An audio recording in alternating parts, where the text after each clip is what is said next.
Thank you for tuning into the live show. You know what time it is. It is your boy Genesis. It is currently 4:01 p.m. And of course, today's date is the 9th of May 2025. How are you doing today? Okay. It is Friday. A lot of people say Fridays are their best days. Fridays are their best days because, of course, Friday begins the weekend. Okay. And most of us do 40 hours a week, 60 hours a week. Some even do 80 to 100 hours, 80 to 100 hours a week. And that's just crazy. But this is America. You got to work, you got to put in the work, you got to do what you got to do.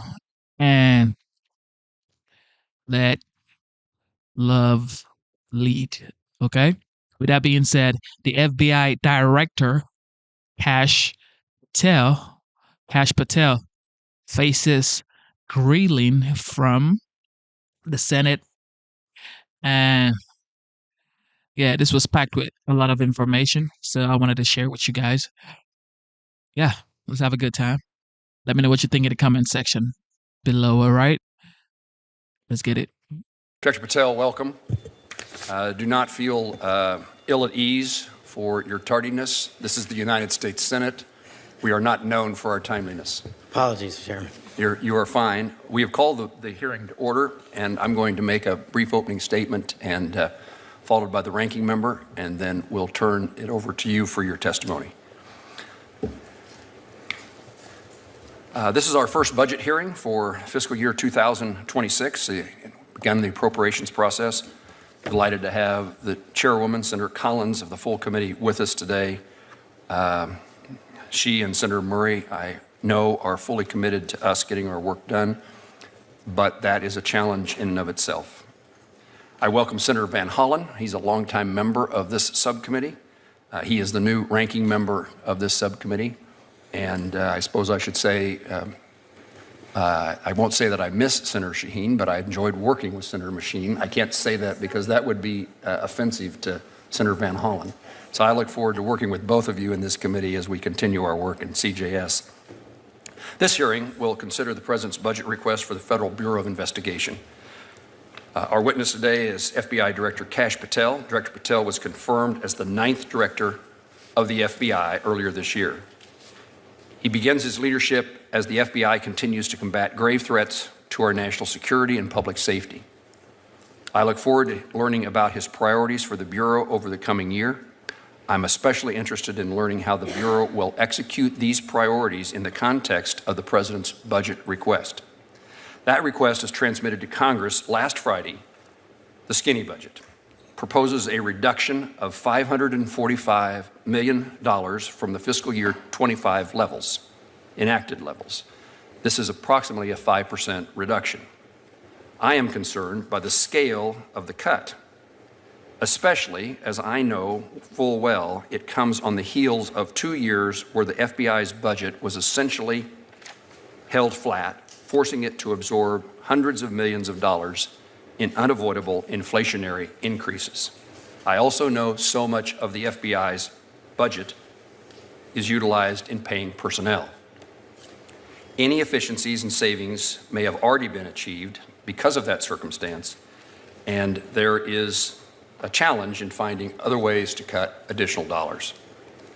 Director Patel, I'm concerned that the scale of the proposed reduction could force the FBI to eliminate vacant positions and leave positions unfilled as current special agents, intelligence analysts, and professional staff as professional staff depart and retire. The challenge of this is the challenge of this committee. Americans and the FBI confront numerous obstacles, numerous things that have to be accomplished. Addressing the fentanyl epidemic and restricting the Mexican cartels that produce and traffic it, intercepting potential terrorists who plot to harm Americans like the attack in New Orleans on New Year's Day, locating and investigating foreign nationals who try to enter our country to steal intellectual property or gather data on national security sites, and preempting Iranian plots against former or current U.S. officials and Iranian dissidents. That's just a few of the tasks which make up the Bureau's mission. Fewer FBI special agents, intelligence analysts, and professional staff could hinder the Bureau in executing the President's commitment to making our communities safe. Our law enforcement, whether state, local, or federal, keep our nation safe and help carry out justice. I want to make certain these men and women are equipped to counter crime, but reducing the federal law enforcement in my home state, in Kansas, means less support for local police officers and local sheriffs. Also means less support for the Kansas Bureau of Investigation. I'm also eager to hear about the Director's goals to reform and improve the Bureau, including the initiative to redeploy positions currently concentrated at FBI headquarters and the D.C. region to field offices, to more fully field offices across the country. That seems to have appealed to me. Director Patel, thank you for your testimony that we're going to hear. I look forward to working closely with you throughout the appropriations process to provide the right level of federal resources to support the mission of the FBI. Senator Van Hollen, again, welcome as the Vice Chair of this subcommittee, and you're recognized for an opening statement. Thank you, Chairman Moran, and I look forward to working with you on this subcommittee. I want to thank the Chair of the full committee, Senator Collins, for her leadership, and also recognize Senator Shaheen and thank her for her guidance as we go through this budget, having previously served as the chair here. And it's good to be hearing from our first witness. Director Patel, welcome. Look, this is supposed to be a hearing on the FBI's fiscal year 2006 budget request. We're in a difficult spot because we really don't have much of a budget request. What I'm holding up, 46 pages, is the entire budget request of the Trump administration for the entire government. And you can see we've got a short paragraph here on the FBI. That's all we've got. Compared to the fiscal year 2025 budget, which was submitted. So I would say to my colleagues that we're having a hearing on the fiscal year 26 budget request without an actual request, except for one paragraph, which, as the chairman noted, proposes a $545 million cut to the FBI salaries and expenses account. It doesn't tell us what missions the FBI proposes to reduce or to eliminate. It doesn't give us any sense of what it means for the safety and security of the American people. We're left to guess at that. I would say normally we also get for the FBI alone this information, the congressional budget justification, and we don't have any of this year. We have one paragraph, Mr. Director. And as the chairman noted, the FBI has experienced significant cuts.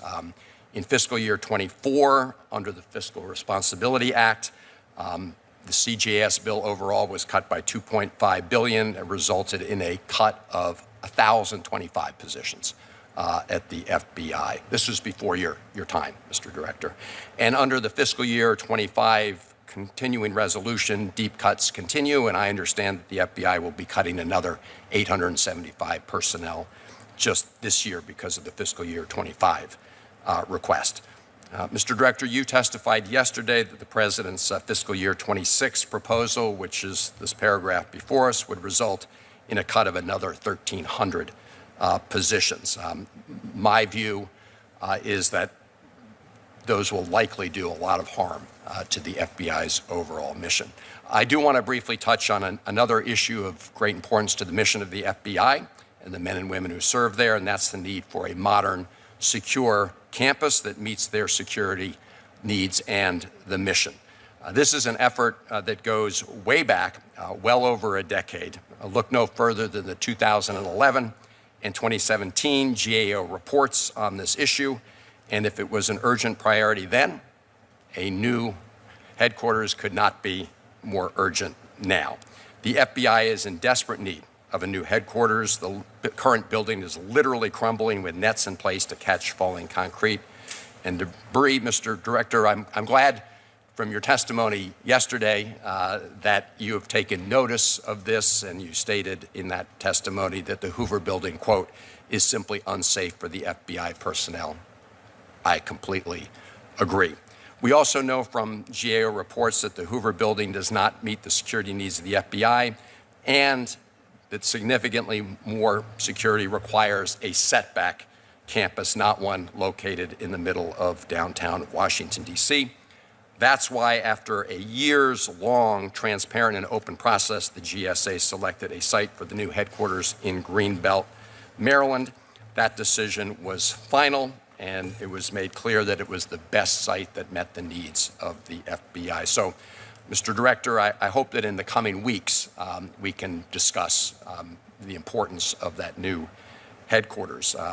I also look forward to hearing how the FBI will be implementing its proposal to relocate up to 904 vacant positions from the National Capital Region to unfilled slots in the field.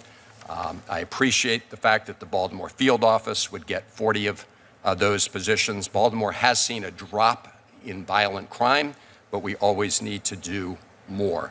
And in closing, I just want to thank the 35,000 FBI employees for their tireless dedication and service to our country. We continue to ask them to do more with less, all while their invaluable work keeps us all safe from harm. And so we must ensure that they have the resources that they need to complete their mission. Dr. Patel, Director Patel, I look forward to your testimony. Senator Van Hollen, thank you very much. And we now recognize the Director of the FBI, Kash Patel. Thank you so much, members of the committee. Thank you, Chairman. Thank you, Ranking Member, and all the committee, subcommittee members. It's truly an honor and a privilege to sit here as the 9th Director of the FBI. It is something that was quite unimaginable to me growing up as a child. And as I sit here, I'm humbled by listening to you and your colleagues yesterday, and both looking forward to our conversation today. President Trump has set new priorities and a focus on federal law enforcement. I'm here today in full support of the President's budget, which reprioritizes and enhances our mission of law enforcement and national security. We're fighting for a fully funded FBI because we want a fully effective FBI. We want an FBI in support of the President's budget that puts law enforcement, fighting violent crime, and national security first, and that does only those things and nothing else. We have, in my approximately less than 3 months there, I have sensed a renewed vigor within the men and women in the FBI, both at the 1811 status, IAs, SOSs, and across the country and around the world. A few quick highlights since I became the 9th Director. We've taken 3 of the FBI's most top 10 wanted fugitives in the world, 3, and apprehended them from around the world, to include terrorists, gangbangers, and those who wish to do more harm to our children than any other criminal on earth. We've joined with our interagency partners around the country in many of your home states to detain and arrest violent fugitives and criminals who are pouring fentanyl into our country, committing gang violence, and robbing our banking systems with high levels of fraud. We have also partnered with folks down in states like Florida to seize just a few weeks ago 20 metric tons, that's 44,000 pounds of illicit drugs, mostly cocaine. We kept $500 million worth of narcotics off the street in that one seizure alone. We've also reprioritized, or it's a priority of mine, to go after those with the full force of the FBI that harm our children. Just yesterday, we announced the summary successes of what we call Operation Restore Justice. In the last month, we targeted any individual in this country who is harming our children through extortion rings, through sex trafficking, or through other violent criminal activities. In the last month, we've arrested over 400 individuals committing violent crimes against our children. As I stated yesterday with the Attorney General, if you harm our children, you will receive no sanctuary. Just this last week, we arrested over 200 violent criminals effectuating acts of violence against our children, and we will not stop. Operation Restore Freedom has just started. We need to double down on other criminal threats as well, to include national security. Our foreign adversaries, foreign spies, are infiltrating our networks and our cyber technology capabilities. We need to bolster those capabilities and bolster the toolkit that the men and women have to augment and protect this nation. Foreign and domestic terrorist plotting against innocent Americans must always remain a high threat priority, and we are vigilantly watching that, and we will not diminish our capabilities on that front. The operational tempo that the agents and analysts and SOSs and support staff at the FBI put in every day is truly awe-inspiring.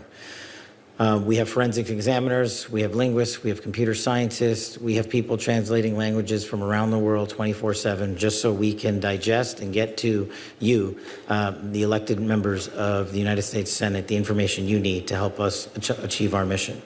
One of the shining examples of our mission is our Joint Terrorism Task Force, which is situated in all 55 field offices across this country. Having worked in our Joint Terrorism Task Force on a lot of the terrorism cases I handle, it is one of the most effective ways to combat our nation's biggest threat. Another example, modeled after the Joint Terrorism Task Force, that I have focused on is countering narcotics, because I believe it is the bedrock of what allows these narco traffickers to commit such heinous acts of violence in America. Our Counter Coordination Fusion Cell out in Arizona, also known as the Southern Border Intelligence Center, has been fully staffed for this mission set alone. And it doesn't just cover the Southwest. It's there because of its geography, but it covers the entire mission. Under my leadership, we have put internal processes under the microscope, and we have streamlined operations. We've also looked at duplicative contracts and found that there are FBI contracts that pay multiple folks to do the exact same thing. So we're trying to eliminate waste, fraud, and abuse on our own. I'll speak to the redeployment of assets during the question and answer period here today, but I just want to make sure and leave you with this. Building the infrastructure in the future of the FBI is just as important as building the manpower of the FBI and keeping it going. And I want to work with you as I navigate through my first appropriations process, and will highlight to you that I am not the expert on it, but I need your assistance and we need your support at the FBI. The men and women there deserve it, but more importantly, the men and women of America need it. Thank you. Director, thank you. Thank you for your presence here today, and I'll call now upon the Chairman of the full committee, Senator Collins, for her questions. Thank you very much, Mr. Chairman. I want to salute you and the ranking member, Senator Van Hollen, for your leadership, and also recognize Senator Shaheen for her many years of service and leadership on this committee. Director Patel, when you and I met in my office prior to your confirmation, I described to you a terrible problem that we have throughout rural Maine, and that is the proliferation of illegal marijuana operations connected to transnational Chinese criminal organizations. These grow houses are destroying homes. They're threatening our communities, our public health, and our national security.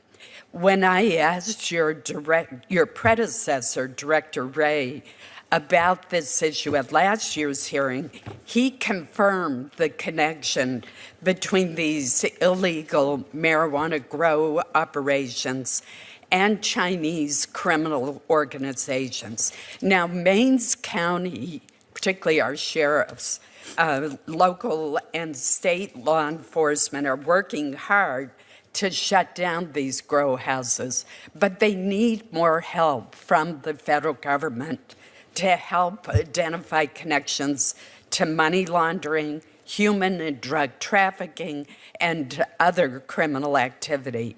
Has the FBI developed a strategy and dedicated resources toward combating these illegal marijuana grows that are tied to transnational criminal organizations in China? And I would point out that the state of Oklahoma is also disproportionately affected, but these grow operations exist in more than 20 states. Senator Collins, I remember our conversation vividly and took it to heart, and I appreciated your, I highlight our conversation as one of those examples of allowing me to be educated on what is effectuating citizens across this country. And I use it as an example of we can't quarterback that operation from Washington, D.C. alone. So what we've done since I've taken the seat as the director of the FBI is reprioritize assets to push out into the field, to cover down in not just pieces of Maine, but all of Maine. And when we finish this redeployment cycle, hopefully within the next 6 to 9 months, we will not only just have the manpower in the field, but at headquarters, I've prioritized intelligence collection against the CCP that is directly tied to these marijuana grow houses. We have numerous new investigations open on just these matters alone, but the field is telling me what you're telling me. We need more folks out there. I'm trying to put them out there as fast as I can, but I also can't cripple the needs in Washington, D.C., so we're doing it in a timeline fashion of 30, 60, 90-day pushes as best as we can. Thank you. I hope that we can come up with a strategy that involves DEA, the FBI, our sheriffs, everybody involved. There's still more than 200 of these suspected houses that are the illegal growing operations. Second question that I want to ask you has to do with a questionnaire that was sent out to FBI employees prior to your confirmation by the acting leadership at the Department of Justice. The intent was to scrutinize the operations of the FBI's employees, but it also had a chilling effect because agents were asked to identify investigations and cases that they've been involved with, including if they had been involved in investigations of individuals who were involved in the violence that occurred at the Capitol on January 6, 2021. Once the Attorney General was confirmed, I wrote to her and urged her to ensure that all such evaluations be done very carefully and not result in unfair adverse actions against FBI personnel, who, after all, do not pick, for the most part, the cases. They're assigned cases, and they've dedicated their careers to public safety. Have you taken any further action to scrutinize the FBI personnel for their involvement in certain investigations? And has the questionnaire that was sent to field employees led to any subsequent adverse personnel actions?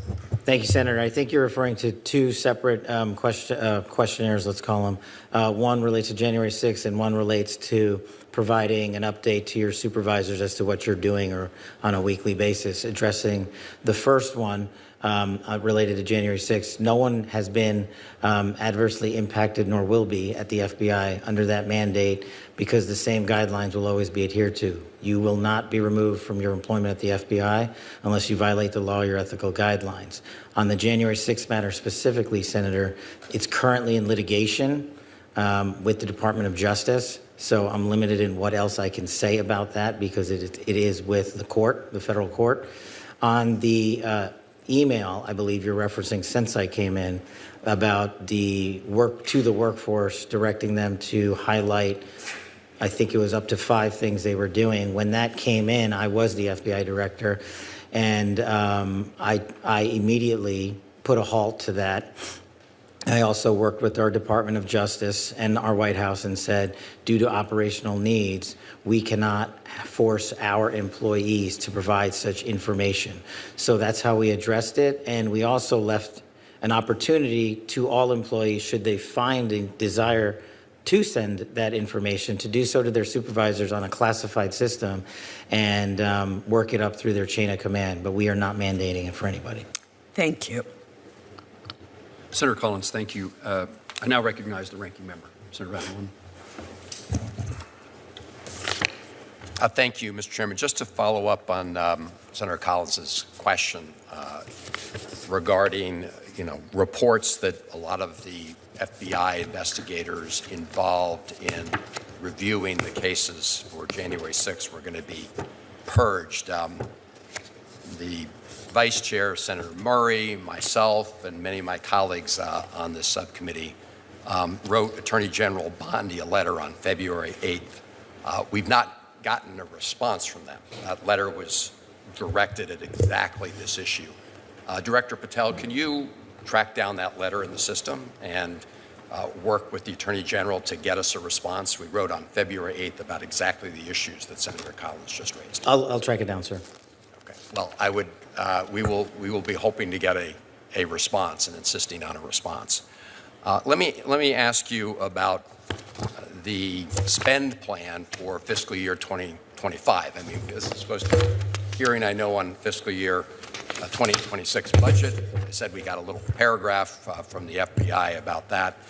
But one of the things this committee and the law requires are spend plans for the current fiscal year. In fact, when we passed the continuing resolution, we required that agencies provide their spend plans for fiscal year 2025 within 45 days of enactment. We're now 54 days after that, and we've gotten nothing from the FBI. This is a typical spend plan. For example, this is for fiscal year 2024, the most recent fiscal year. Director Patel, will you comply with the requirement that the FBI submit a spend plan? Senator, I will comply with the requirement, and I believe I have to work with OMB on the apportionment of that, so we're working on that. Can you give us a date? The fiscal year's 25 is, ticking away. Can you give us a date by which we'll get the spend plan that's already overdue? I'll speak with OMB and get back to you on a date this week. So the hang-up right now is OMB? It's an interagency process, sir. I'm working through how to get these spend plans but forward. the ball is in OMB's court right now, not the FBI's court, is what you're telling me. It's in both of our courts, sir. Okay. Well, right now, as one of the lead law enforcement officers, you're out of compliance with the requirements of the law. So I hope you will lead by example and get it to us. With respect to the congressional budget justification here, we don't have one. In other words, we have your one paragraph. We usually get, as I mentioned in my opening statement, a full justification, which helps this committee do its work in terms of putting together the budget. Can we, I believe that's within the entire domain of the FBI. Can you commit to getting us the budget justification for the FBI? I will work with the department to do that. Okay, so that's a yes? I will work with the department. I have to report to DOJ on that and work with them to get you that plan. Okay. All right. Well,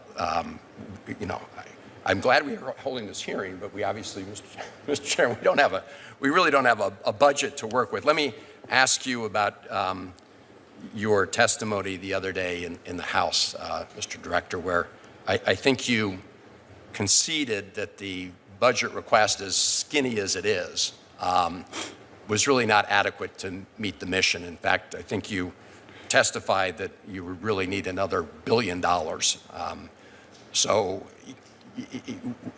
would you agree that this budget that's been submitted is inadequate to meet the needs, and that your testimony yesterday about it, that another $1 billion are required to meet the mission? Is that your view?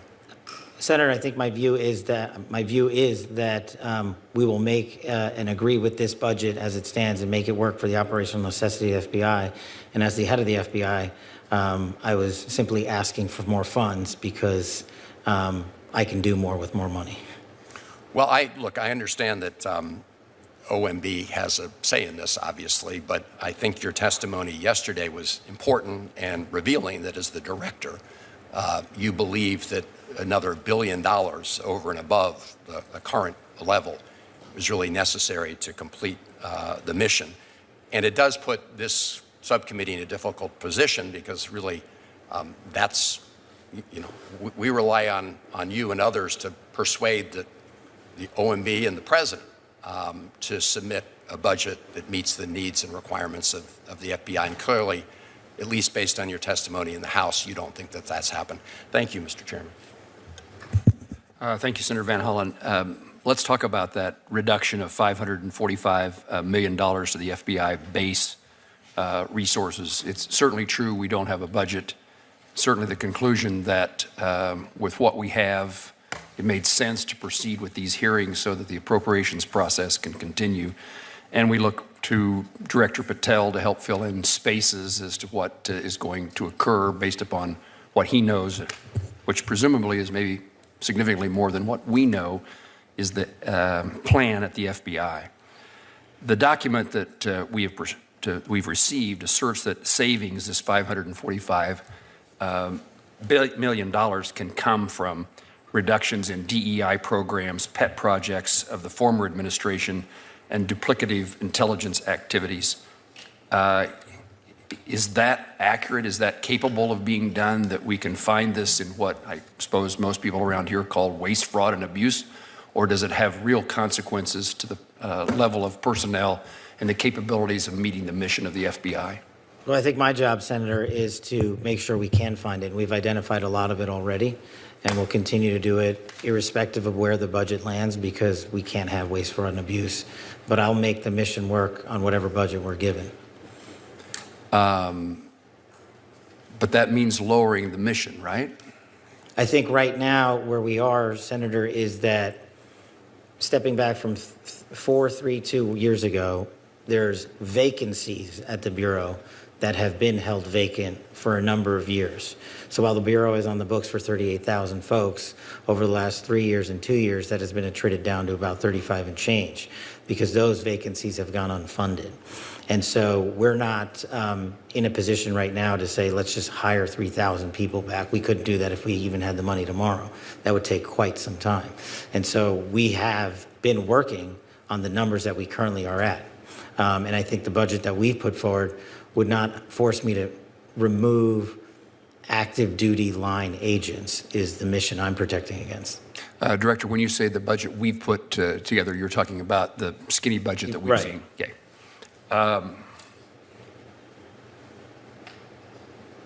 What more would you be able to do if you're able to fill those vacancies? If we were able to fill those vacancies, we would continue expanding upon the project that I started about reorienting assets across America, and growing our facilities in places like Patel and Redstone and West Virginia, where we have sieges, and some other campuses. So those are things we could do. Tell me what concerns you or I or the rest of us should have in the departure of senior members of the FBI if the budget is insufficient to fill positions. How do we keep senior officers from retiring? I think, Senator, it's a problem everybody has. If people want to retire, they're going to retire. The good news is, from the folks that I've met in the Bureau, we've been able to retain significant levels of senior leadership, both in Washington and throughout the country. And so I think with the renewed mission that we have under this administration, folks are just standing in line to continue to take on the mission set, and they've adjusted over the last few years to doing more with less. Director, I don't think it's part of the skinny budget, but there's a proposal afoot to increase the number of years, the calculation from 3 years to 5 years on retirement benefits. I'm told that has a consequence on people who are already eligible to retire, would perhaps decide to retire now despite their commitment to the FBI or other law enforcement agencies. Is that a concern?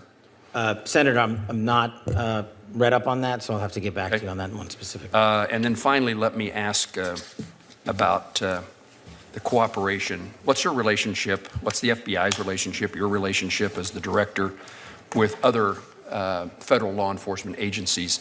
It's always been my goal, and I've only succeeded once when I chaired this subcommittee before, to have not only the FBI director appear before us, but also DEA, ATF, and the U.S. Marshals. Would you, in their absence this morning, because they're not capable of being here, would you give us your rundown on the relationship between the FBI and other federal law enforcement agencies? What's the level of cooperation? And are they doing the job that helps you do yours as well?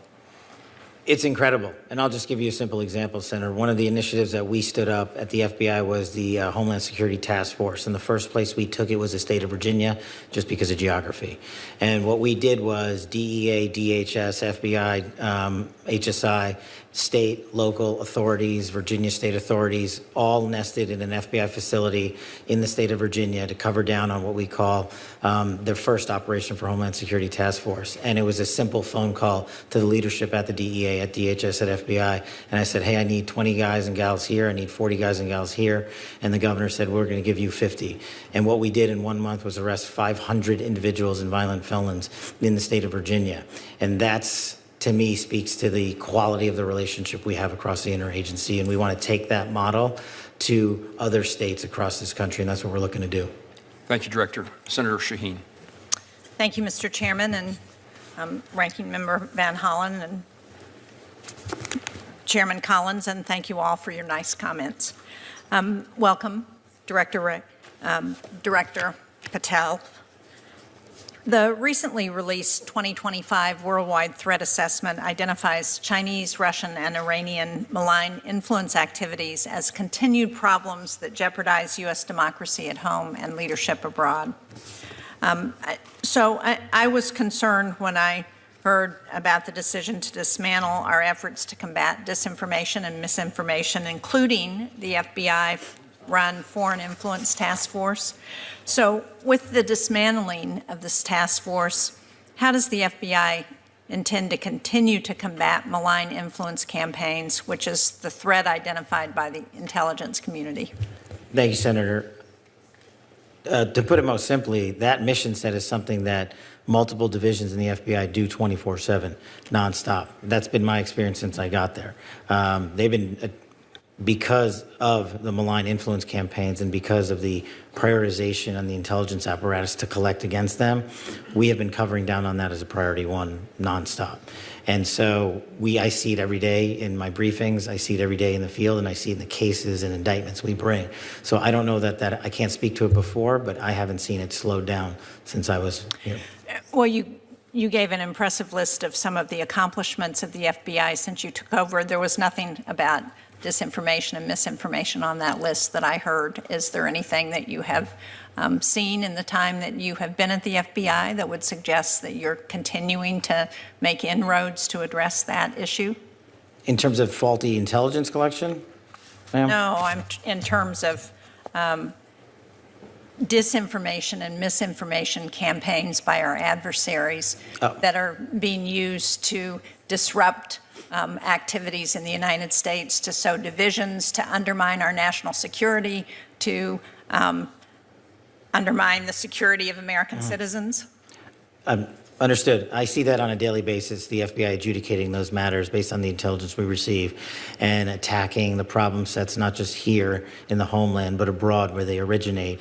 And we are also using our cyber capabilities and our intel capabilities to thwart those adversaries' abilities to penetrate infrastructure, including social media, to put those campaigns on. It would be helpful to get a briefing at some point about what you're seeing with respect to the ability to disrupt those campaigns that are going on in the United States. Along those lines, Congress passed the Foreign Agents Registration Act to help Americans better understand the sources of information and disinformation that we're getting from our adversaries abroad. Again, I saw that the Department of Justice will no longer investigate possible FARA violations outside of traditional espionage activities. So can you explain to me how you distinguish traditional espionage activities from FARA violations in those investigations? And again, in light of the 2025 threat assessment that still identifies those Russian, Chinese, and Iranian malign influence activities as a threat, doesn't this give a green light to those nations to increase their use of agents in the United States? I can't speak to the disposition of the Department of Justice and FARA. I'll leave that to them. But what I can tell you when it comes to who opens cases and how, whether it's adversarial, foreign adversaries or anything on the homeland, the line agents in the field have their dialogue, and they simply open cases and investigations whether or not there is a legal and factual basis to do so. And based on that, the amount of cases and investigations we are currently running to thwart adversarial operations inside America and those that attack American facilities outside of America, I see on a daily basis. I've not seen a downtick in that whatsoever. Well, again, I would appreciate a briefing No at problem. some point, and maybe the committee could request that. Let me just ask quickly a final question, because you mentioned the scourge of fentanyl in your opening statement, which we've seen too often in New Hampshire and across this country. And I wonder if you could speak to the activities to address what's happening with social media platforms, which is where so many people are getting fentanyl, and they're coming. People buy them thinking they're buying some other prescription drug, and what they get is fentanyl. So can you talk about what you're doing to address that? Absolutely. I could talk about that for hours, but I'll try to do it in a minute. Just to put it in perspective, in these last 3 months versus the first 3 months of last year, the FBI seized last year 620 kilograms of fentanyl. In these 3 months of this year, we have seized 840 kilograms of fentanyl. That's enough to kill hundreds of millions of people. And specifically, we've taken to the streets in every single state, including New Hampshire, where we received 2,100 grams of fentanyl in these last few months. And what you highlight is one of the critical things that I'm focused on in how the distribution of fentanyl occurs to our children. And so what we are doing is using our online capabilities and our online platforms to offensively go after those that are fashioning fentanyl in a form that's appealing to our children. But the most important thing that I'm focused on when it comes to fentanyl, in that I launched when I first got there, is not just the narco traffickers that distribute the fentanyl here in North America, but no one's gone after the precursor companies and the production in mainland China. I launched that operation the first week I got there, and I'm working with our interagency partners on banking to shut down the precursors and our allied nations across the world that receive those precursors. If we shut that down, there's no version of fentanyl coming to America. So we're doing it from both ends. Thank you. Thank you, Mr. Chairman. You're welcome. Senator Capito. Thank you, Mr. Chairman, Ranking Member, and thank you, Director Patel, for being here. I know on April 17th you traveled to West Virginia to visit the CGIS facility. I'm sorry I couldn't join you in there. I had a conflict. But for those of you who are unaware, this is where all of the background checks, but also the fingerprint for purchase of firearms. And the numbers are quite staggering when you see how many applications are processed every month. I think it's amazing the work that they do out there. I would like to know, the employees out there really appreciated your visit. You've already mentioned that maybe some of the diffusing of some of the DC FBI would be going to, hopefully, into the Clarksburg facility. What was your impression when you were there? Or do they have the resources to do everything they need to do? There's a DOD facility right next door where they use information, share information. Just what was your general impression, and how can we get the resources there that they might need through this budget? Thank you, Senator. My general impression aligns with yours. I was wildly impressed with the work that's done out there. It's the unsexy work that the FBI does on a daily basis, whether it's gun background checks, national criminal information background checks. State and local law enforcement relies on us, and every time they have a traffic stop to call in and adjudicate the individual they're confronting, or when they're going to get a search warrant. We have about 1,000 acres out there, if I'm correct. Correct. It's a beautiful property. It is available for expansion. We are almost maxed out when it comes to how many people we can currently put there. We are putting some more folks there throughout this reorientation program.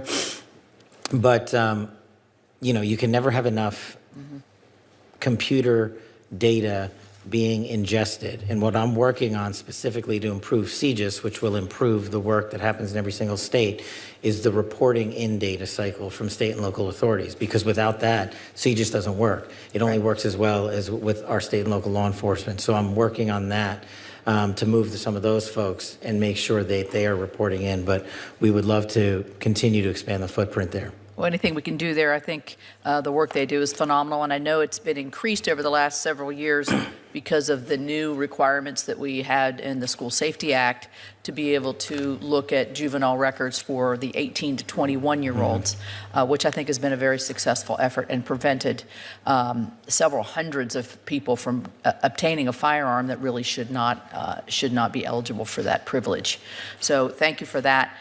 Drugs obviously is a huge issue in our state and our country.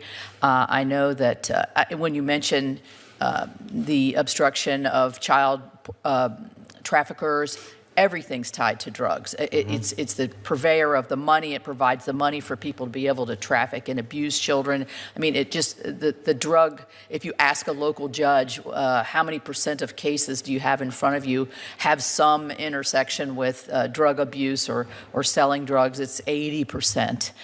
So I would encourage you to do everything, and you are, to prevent the drug smuggling and working against the transnational criminal organizations. Are you finding when you got there, are you finding you have enough capacity to, it's such a far-reaching and daunting challenge. Do you have the capacity within this budget to be able to be as aggressive as you want to be? Ma'am, I think we do. What I am working on is changing how we apply AI to the ingestion of information we have. We simply cannot hire enough human beings to triage the data that's coming into systems like CGIS. We need to rely on private sector engagement to work with the FBI so that we can triage what is not useful and focus on what is. And I think that's what we're doing within our limits here. Let me ask you just a quick question. I don't know, I know you're in a constant hiring position because people leave, people retire.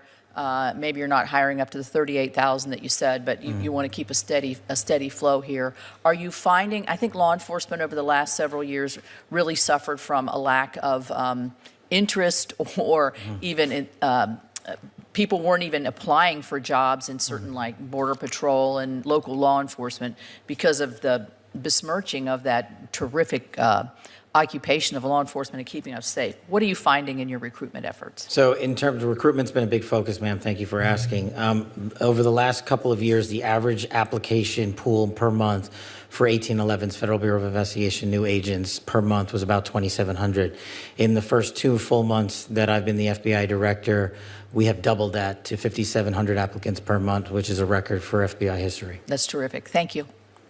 Thank you, Senator Capito. We're privileged to have the ranking member, the vice chair of the full committee with us today. Senator Murray, you are recognized. Thank you very much, Chair Moran. It's good to work with you and Ranking Member Van Hollen in this new position, so look forward to both of you and the work on this committee. You know, the FBI does really crucial work to keep our nation safe, whether it's stopping criminal organizations or domestic terrorists, protects our nation's secrets, it prevents cyber attacks, keeps our children safe from harm, and a lot more. So this is really sober work with extremely high stakes. And I'm concerned that instead of focusing on the incredibly important mandate to keep Americans safe and to help impartially enforce our laws under your leadership, Director Patel, the FBI has been weaponized to go after Americans who disagree with the president. FBI resources have been diverted away from combating terrorism to focusing on immigration requests. And all of this, the diverted missions, the fewer resources, fewer agents, heightened politicization, is happening now under your watch, and it is, I believe, making Americans less safe. Now, let me just start with the budget. As Ranking Member Van Hollen noted earlier, this hearing is being held without the FBI's fiscal year 2025 spend plan and a full budget request for fiscal year 2026. The spend plan is required by law. It was due to Congress over a week ago. We have not yet seen it. That is really absurd. The FBI is our nation's leading law enforcement agency, a budget of $10.7 billion. It is critical that we understand how you are spending taxpayer dollars. So, Director Patel, when should we expect this FY25 spend plan for the FBI? Have you seen it? Have you reviewed it? When will we get it? I'll get you an answer, ma'am. I don't have a timeline on that. It was due last week by law. I understand. And your answer is you just understand. You're not going to follow the law? My answer is that I am following the law, and I'm working with my interagency partners to do this and get you the budget that you are required to have. And you have no timeline? No. Well, we also need a full budget request, not a single paragraph full of wild talking points that we saw with the skinny budget proposal. We're now having a budget hearing without a budget request. So, Director Patel, where is the FY 2026 budget request for the FBI? It's being worked on, ma'am. Have you reviewed it? Have you approved it? Not yet. When will we get it? As soon as I can get it from my interagency partners and get it approved. 6 months from now? I don't know, ma'am. I'm not Well, going to how make up a do timeline. we as Congress do our budget and our work without that request and without the spend plan? Well, ma'am, I'm here. I'm don't doing the care. best I can. I can't make up answers. I'm going to commit to you to work on getting you the information you need. That is insufficient and deeply disturbing. No response? I've given my response. Well, the FBI is already down 1,900 employees since 2023 as a direct result of the Fiscal Responsibility Act. And under the Trump administration, FBI agents, analysts, linguists, cyber experts, and scientists are being asked to do a lot more in order to keep us safe. Director Patel, we all know that budget cuts will reduce the FBI's ability to counter threats of terrorism, and it will hinder its ability to keep pace with firearm background checks and shutter operations that combat violent crime, drugs, gangs, and transnational organized crime. Now, I understand that you told our House colleagues yesterday that you don't want to reduce the FBI workforce, meaning that you disagree with what President Trump is proposing? No, I agree that we can sustain the mission with the proposed budget, and I agree with the budget. And as I said yesterday, I believe that what I said was I can do more with more. And I gave examples of what more we could do if we were given more. Well, it's different than what you told the House yesterday. So what are you communicating to the President and the White House about what you need? And again, we don't have a budget request from you, so I'm not sure what you're asking us for. I'm not asking you for anything at this time. You can operate without a budget? I never said that. Well, this is unprecedented. Okay, well, let me just go to another topic since you're not going to answer that. The FBI partners with state, local, and tribal law enforcement organizations. They provide critical intelligence and operational capabilities to combat violent crime and gangs and terrorist threats, fentanyl trafficking, challenges that our local communities really can't face alone.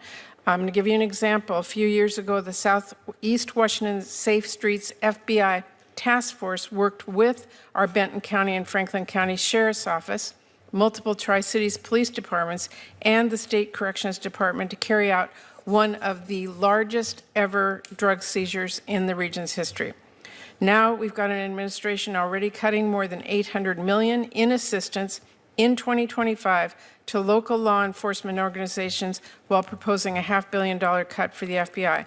Director Patel, can you explain to this committee how cutting resources for our local law enforcement partner agencies the FBI relies on to help your bureau keep safe? How do you expect the FBI and local law enforcement to do more without those significant resources they need? The FBI will continue to do what it does, which is work with embedded state and local law enforcement officers in our Joint Terrorism Task Force, in our Safe Streets Task Force, in our gang task forces. Those are a priority. Those billets have been maintained. Those billets have not been reduced. And with my reorientation, reprogramming that we've notified Congress to, you will see an augmentation in the field in every single state in this country. Well, again, we need to see the numbers and we need to see that budget from you. Let me ask you about the NICS system. The FBI is really on the front lines of keeping guns out of the hands of very dangerous criminals. The NICS serves a really critical role in enhancing national security and public safety by conducting background checks. You know this. They are supported by the vast majority of American people, and I wanted to ask you this morning, will you commit to continuing to fund and run the FBI background check system? Yes. Thank you. I want to ask one final question here, Mr. Chairman. I want to talk again about how the FBI is focusing its resources. President Trump has turned the Department of Justice into a tool to go after his perceived enemies, and many of the actions we have now seen at the FBI are alarming. The FBI has reassigned and pushed out career FBI agents for political reasons. We have seen fear and intimidation promoted throughout the Bureau, including by polygraphing your own staff. We've seen the arrest of a sitting judge in Wisconsin, and during your confirmation hearing, you committed that there would be no politicization, no retribution at the FBI under your leadership. You've reportedly placed FBI employees responsible for investigation January 6 cases on leave. Is that keeping up your promise of no politicization, no retribution?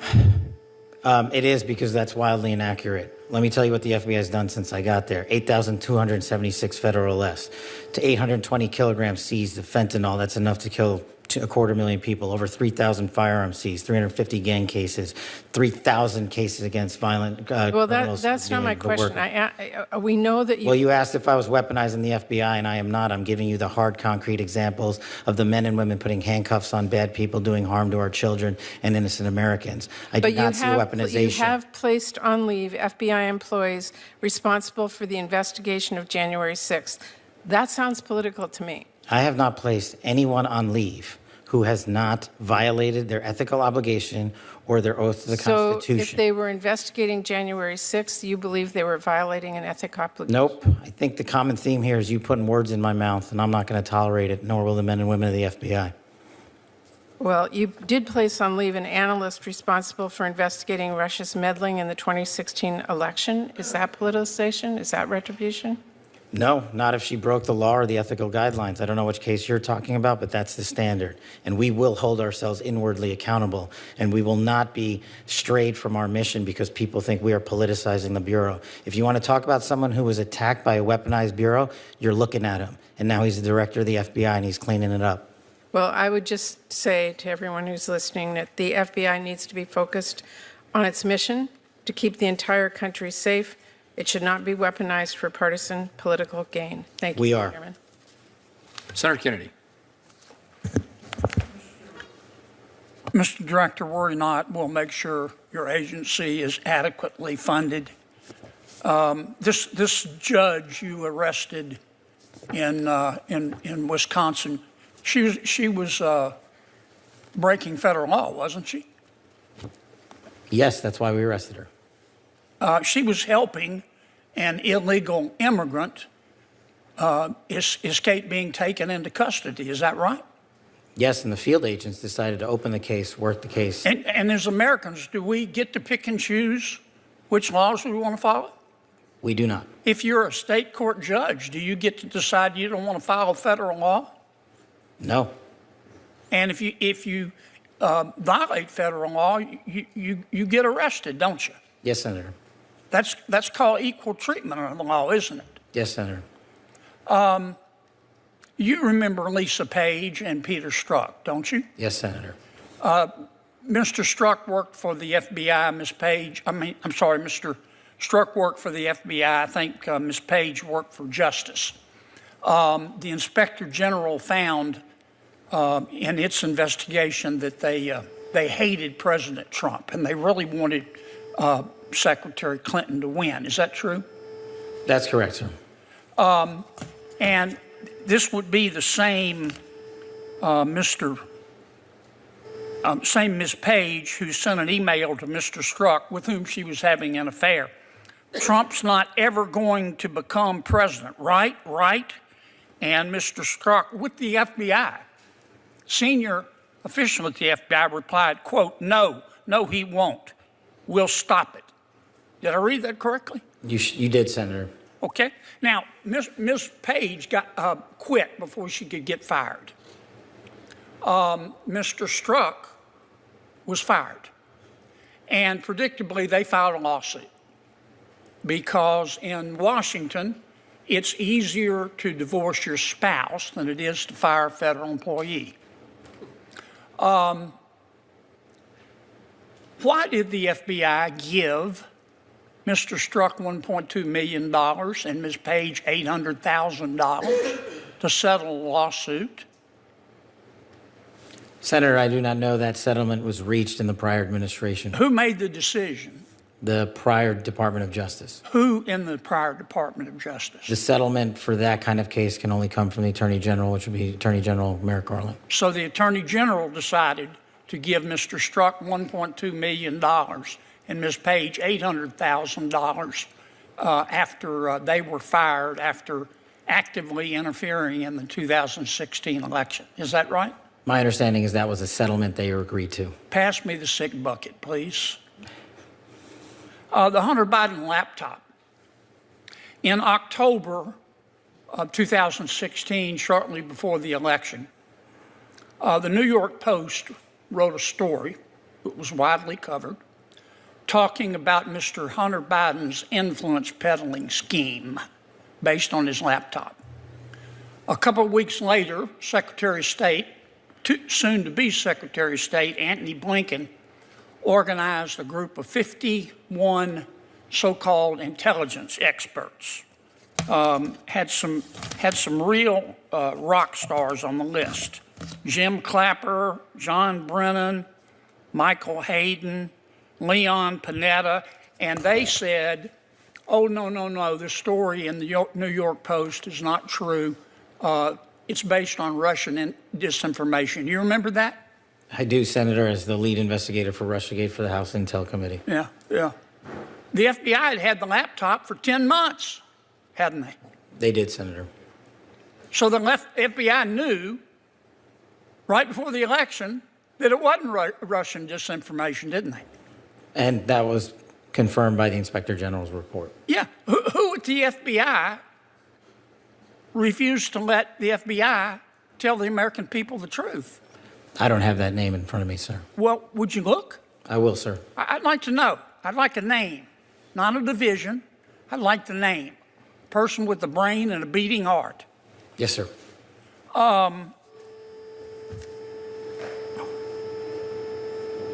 Did Jeffrey Epstein hang himself or did somebody kill him? Senator, I believe he hung himself in a cell in the Metropolitan Detention Center. Are you going to release all the information about that? Senator, we are working through that right now with the Department of Justice. When do you think you'll have it done, Kash? I think in the near future, sir. Like before I die? Senator, we've been working on that, and we're doing it in a way that protects victims and also doesn't put out into the ether information that is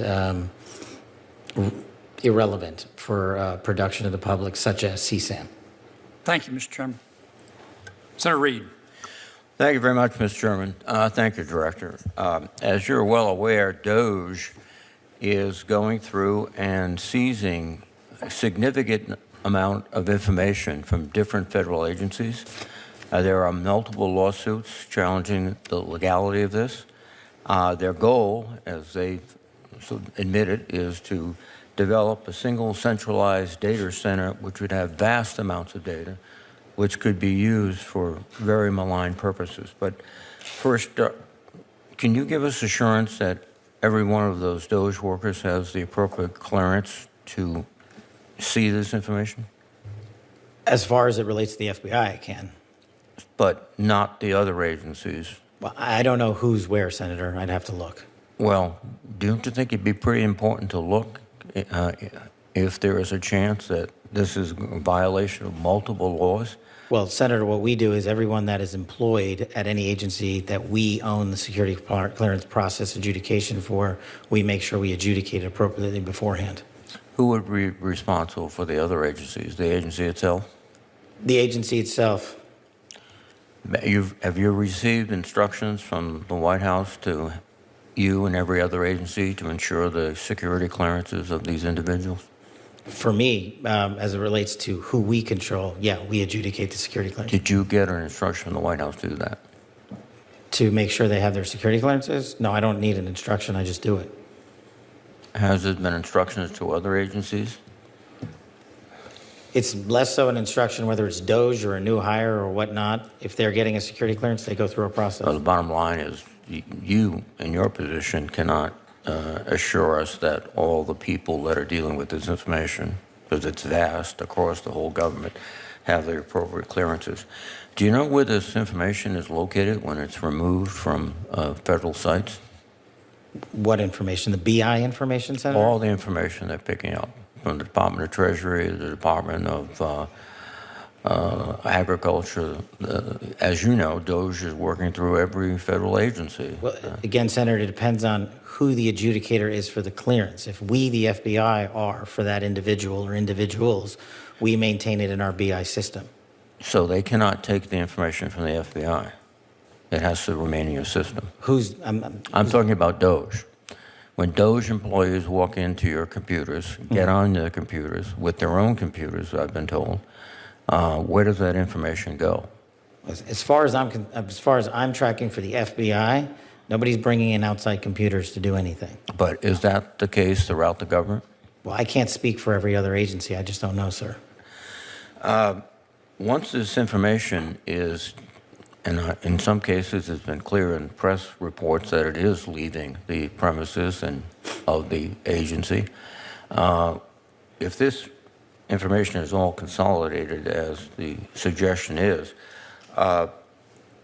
what protections are there for the American people against the misuse of this information?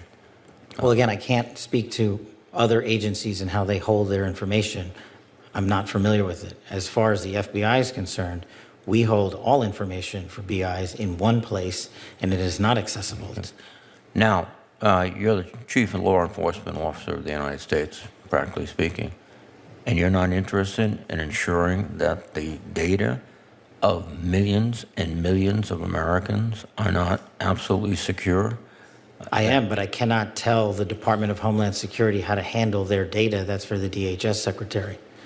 I'm not permitted by law to What do law? that. What law prevents that? If you believe there's a crime that's being committed, If there's a crime that's being committed, that's a separate instance, Senator. You're just talking about holding data. no, I'm talking about holding data that someone should not have access to, and in a place and a location it should not be located at, would, in my view, constitute. In that hypothetical, if a law was being broken, our line agents would open up a case. Have you opened up a case? But we're speaking about a hypothetical, so I don't know. No, if no, there's a specific we're case. speaking about DOJ, which is operating every day, collecting information, putting that information together with, I think, malicious intent, because it's not an agency that's saving a lot of money. And it could be used to defraud Americans. It could be used to interfere with our voting systems. It could be used many ways. And if we don't get a handle on it now, and you're the Chief Federal Law Enforcement Officer, I think we're going to see some very, very adverse results. And I would hope you would get to look at this and investigate this immediately and take appropriate actions. Thank you. Senator Britt. Thank you, Mr. Chair.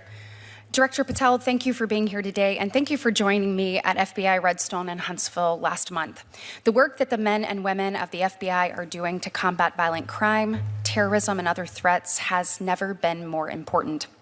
I am proud to work with you and proud to see the work you're already doing to reduce the FBI footprint in DC and streamline FBI's operation and reallocation personnel to FBI Redstone. As you know, Redstone Arsenal is the epicenter of the FBI's technological capabilities and advanced training. Fully leveraging Redstone Arsenal's cutting-edge capabilities sends a message to our enemies that the FBI and its leadership is back to prioritizing the pressing threats to our homeland. I am grateful that you not only made filling seats at Redstone an immediate priority, one of the first acts that you did as FBI director, but that you also made visiting it as well. While you were there, I know you got to see the Terrorism Explosive Device Center, better known as TDAC, or the Ballistic Missile Research Facility, the Improvised Explosive Detection and Synthesis Center, and we received a demonstration from the FBI's Counter-Unmanned Aircraft Systems. The FBI's presence on the ground at Redstone continues to grow. The FBI Redstone footprint is about 2,050 people. At least 1,800 personnel will transition down over the next few years as new facilities continue to open. So my question is simple. Can I have your commitment to ensuring strategic investment in Redstone will continue, and what do you need to make that happen?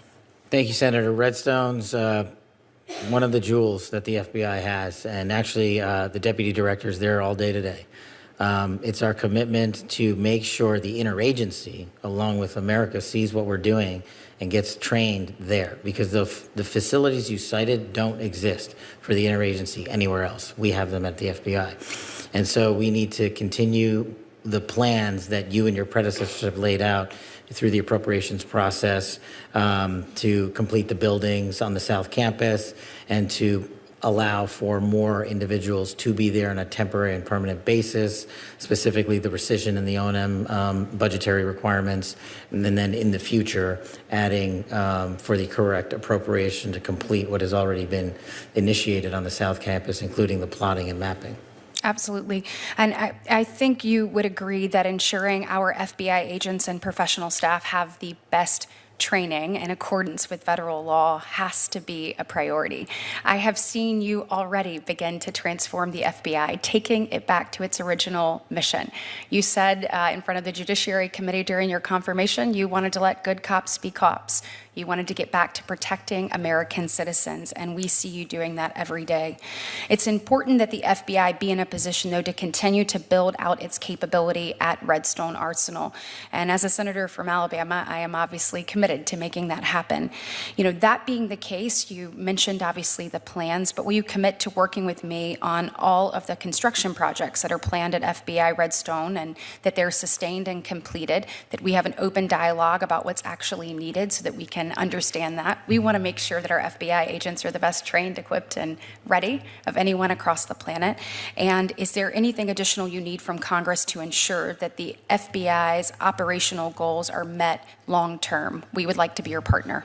Well, you absolutely have my commitment and the commitment of the Bureau.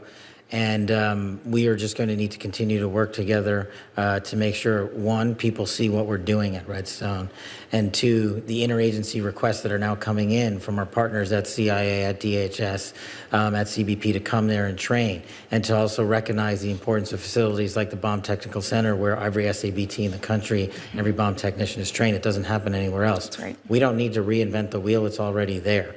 We just need to finish it, and you have my commitment to finish it. Absolutely. And last but not least, can you tell us a little bit about the men and women that you have an opportunity to serve with there in the FBI and what it's been like over the last few months for you? Thank you, Senator. It's been unbelievably awe-inspiring. When you go to places like Redstone or when I go to any field office across the country, all they want to do is the work that they signed up to do. They want to do the mission. They want to keep our kids safe. They want to protect the homeland. They want to put violent criminals in jail, like we're doing in Operation Restore Justice this week and so many operations across the country. And so my commitment to them and to you is to make sure they get the resources they need and the training, the continued training. That's the key with Redstone Arsenal. While we have Quantico for our new agents and new intel analysts, where we send them to get advanced training only occurs at Redstone. Thank you. Senator Merkley. Well, thank you, Mr. Chairman, and thank you very much, Director Patel. And so as I understood it, you testified yesterday that you'd like to have another $1 billion added on to the FY25 level to do the additional work you'd like to do on drug interdiction, fentanyl in general, and anti-terrorism. And today you gave us a budget that requests cutting $500 million. Which is it? Do you want us to, what are you asking of this committee? To add funds, add $1 billion, or to cut $500 million? Thank you, Senator. Appreciate the opportunity. What I'm asking for is that with more, I can simply do more. And I was giving examples of what more I could do. I can do the mission, and am in support of the budget here, and I'm working with appropriators and you to fill the gaps. So you support the budget presented that cuts $500 million, but you also support us adding $1 billion, should we choose to do that? Well, I can't not support the budget as proposed, because then I would be supporting no budget. Okay. Well, we've got those two options. We do look forward to further details from you about how you plan to modify the function of FBI on these different missions that you've highlighted today, so that we can give it the appropriate consideration. Mm-hmm. Director Patel, you're familiar with the Fifth Amendment. Yes, Senator. And it is really the freedom clause of the United States. It was 4 years into being a nation when Congress and the states said, hey, we have to make sure that there's not an over-aggressive government in the future that deprives us of life, liberty, or property without due process of law. And you're familiar that that applies to all persons in the United States. Yes, Senator. So there's been a lot of concern about the several hundred immigrants who were swept off the streets of America and sent to El Salvador without due process. And does that concern you? Senator, I'm not in a position to comment on whether or not they were given or not given due process or are supposed to be afforded due process. All the FBI did and all the FBI will continue to do is arrest those that have violated the law. Okay, but to arrest, you have to investigate. Have you launched an investigation of this violation of the Freedom Clause of the U.S. Constitution? Senator, I don't know that I agree with your characterization. Well, that was my first question, whether or not you agree with the Fifth Amendment and are prepared to defend it. It is your job to investigate crimes. Yes, I agree with the Fifth Amendment. I agree with the entire Constitution, and the men and women at the FBI decide. So are you going to launch an investigation of the reported violation of the due process of several hundred individuals? Again, Senator, it's not for me to call the balls and strikes on it. The men and women at the FBI who are trained to open investigations will make those calls. So you have no influence over whether an investigation is opened? I have influence over it, but you're asking me a constitutional question. I'm not a constitutional scholar. Well, it's actually not it's a question also of law. But your position is that every one of those individuals is by constitutional right afforded due process. I don't know the answer to that. I'm telling you. You haven't read the Constitution?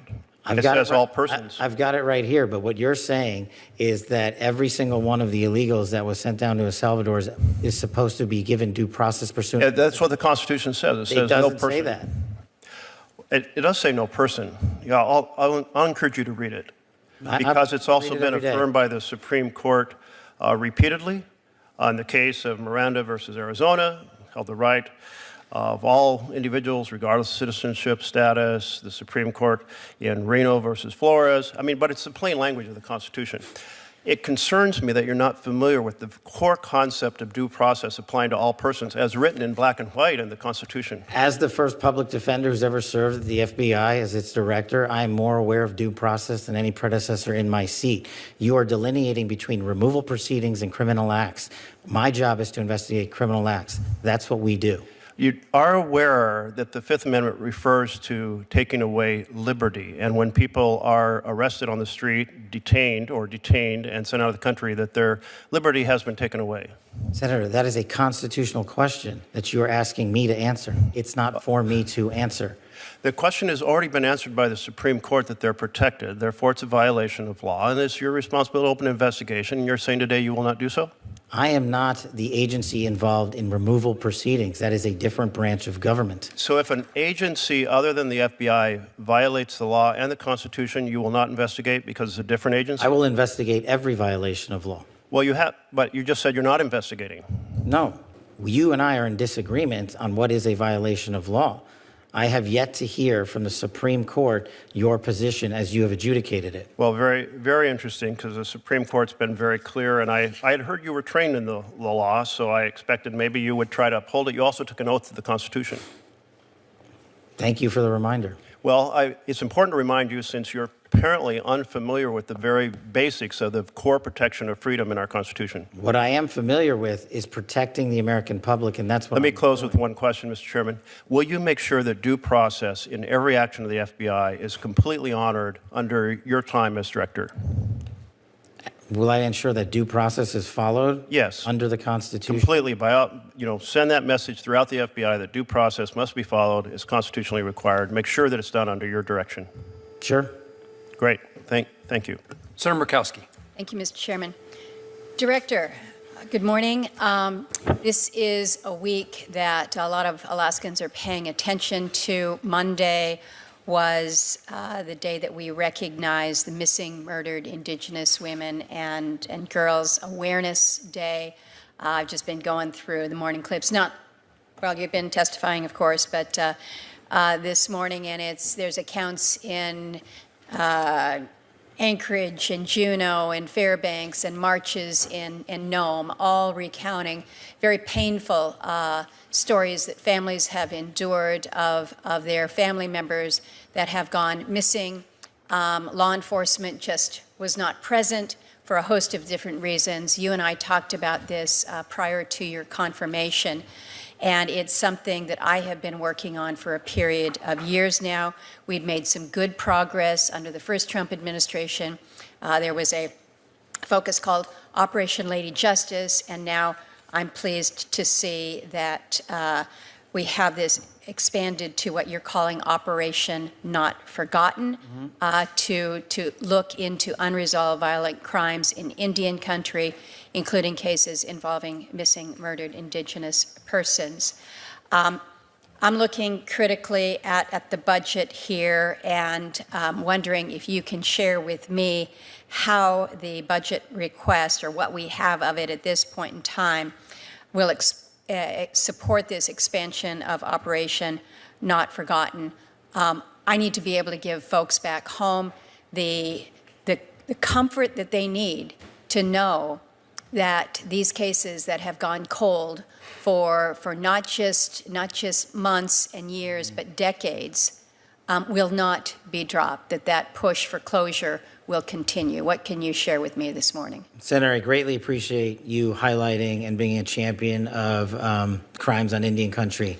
And just this week, I was the first FBI director in U.S. history to sit down at the Department of Interior with the tribal leaders at the stat level. And I also met privately with the parents of Emily Pike, who was tragically butchered on a reservation in Arizona.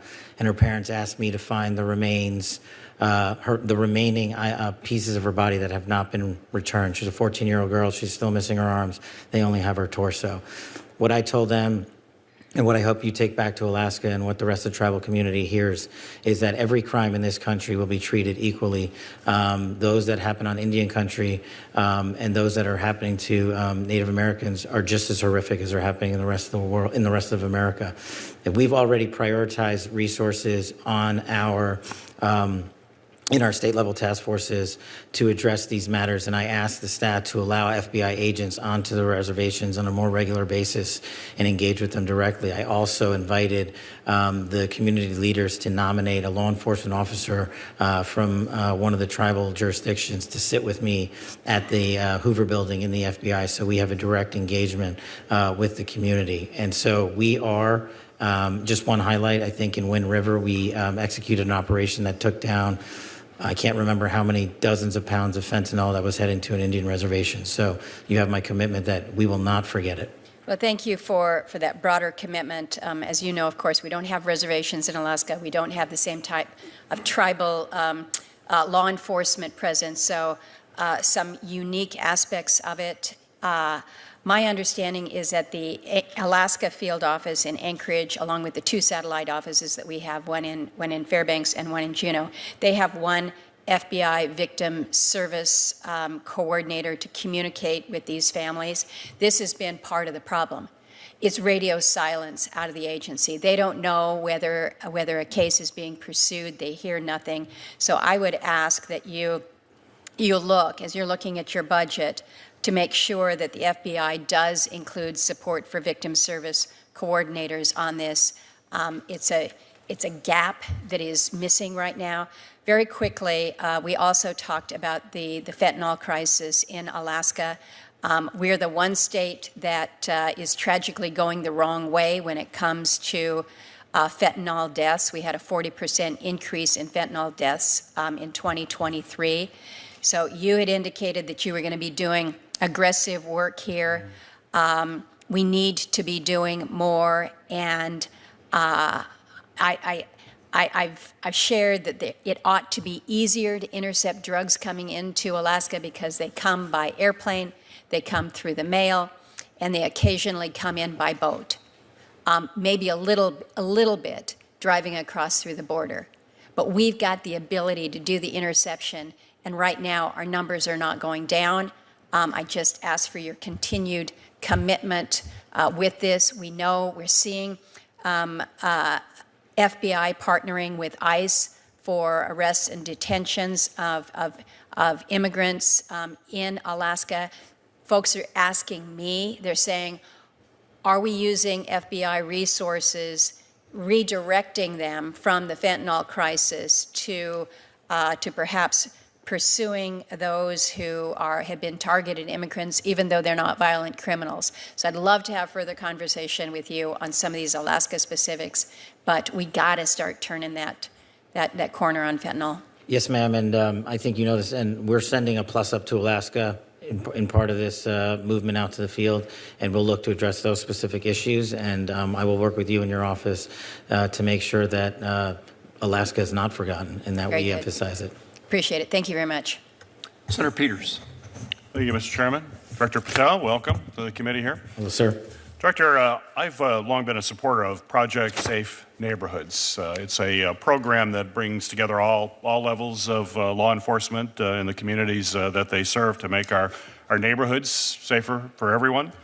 These successful networks often work very closely with the FBI. In fact, in Michigan, just last year, the FBI played a key role in cases brought as part of Project Safe Neighborhoods, including 2 cases involving convicted felons possessing firearms with high-capacity magazines. Under the law, broad bipartisan support that Senator Cornyn and I wrote and passed back in 2018. Funds for this program, though, are locally controlled. Local control is a big part of it to address the problems that are identified locally and then addressed accordingly. This includes local police departments in Michigan, the things that they're dealing with day to day on the ground. And the current statute actually emphasizes local control to every extent possible. So I was concerned that the Trump administration seems to want to bring these funds under national rather than local control. Earlier this year, the acting Deputy Attorney General issued a memo in which he directed the program should establish a national initiative to focus on immigration-related prosecutions. So my question for you, Director, can you help me understand how the Trump administration believes it has the authority to direct from Washington how these local funds should be used? The only thing I can help you understand is how FBI funds are utilized, Senator. I don't have the ability to comment on how the Department of Justice moves its money around. Are you supportive of shifting control of funding from local recipients to the national folks? Generally speaking, at least with the FBI, I'm very supportive of directly engaging with local level law enforcement to get the job done. So can I get your help in making sure that local folks continue to get these resources and work closely with your folks in local communities? Has been a very successful program. I'd like to be able to work with you to make sure that it continues to have local control. You can, and I'll talk to the Department of Justice on it. I appreciate it. Thank you. Director, for the last decade, the threat from domestic terrorists, and in particular from white supremacists and anti-government militias, has remained unfortunately persistent. In the last 10 years, no category of terrorist has killed more Americans in the U.S. Than white supremacists. And yet there are reports that you have reassigned agents away from the domestic terrorism operations section, which supports investigations run out of the FBI's 55 field offices, as you know, and provides information on domestic threats. And as we understand, there's also consideration of disbanding that unit entirely, and that the FBI has currently discontinued a practice of tagging investigations with connections to domestic terrorism. The administration has also tasked federal law enforcement agencies with prioritizing immigration enforcement over other responsibilities. So the question I have for you, Director, is do you consider domestic terrorism an ongoing threat to Americans? I do. So do you intend to disband the domestic terrorism operations section? No. Appreciate that.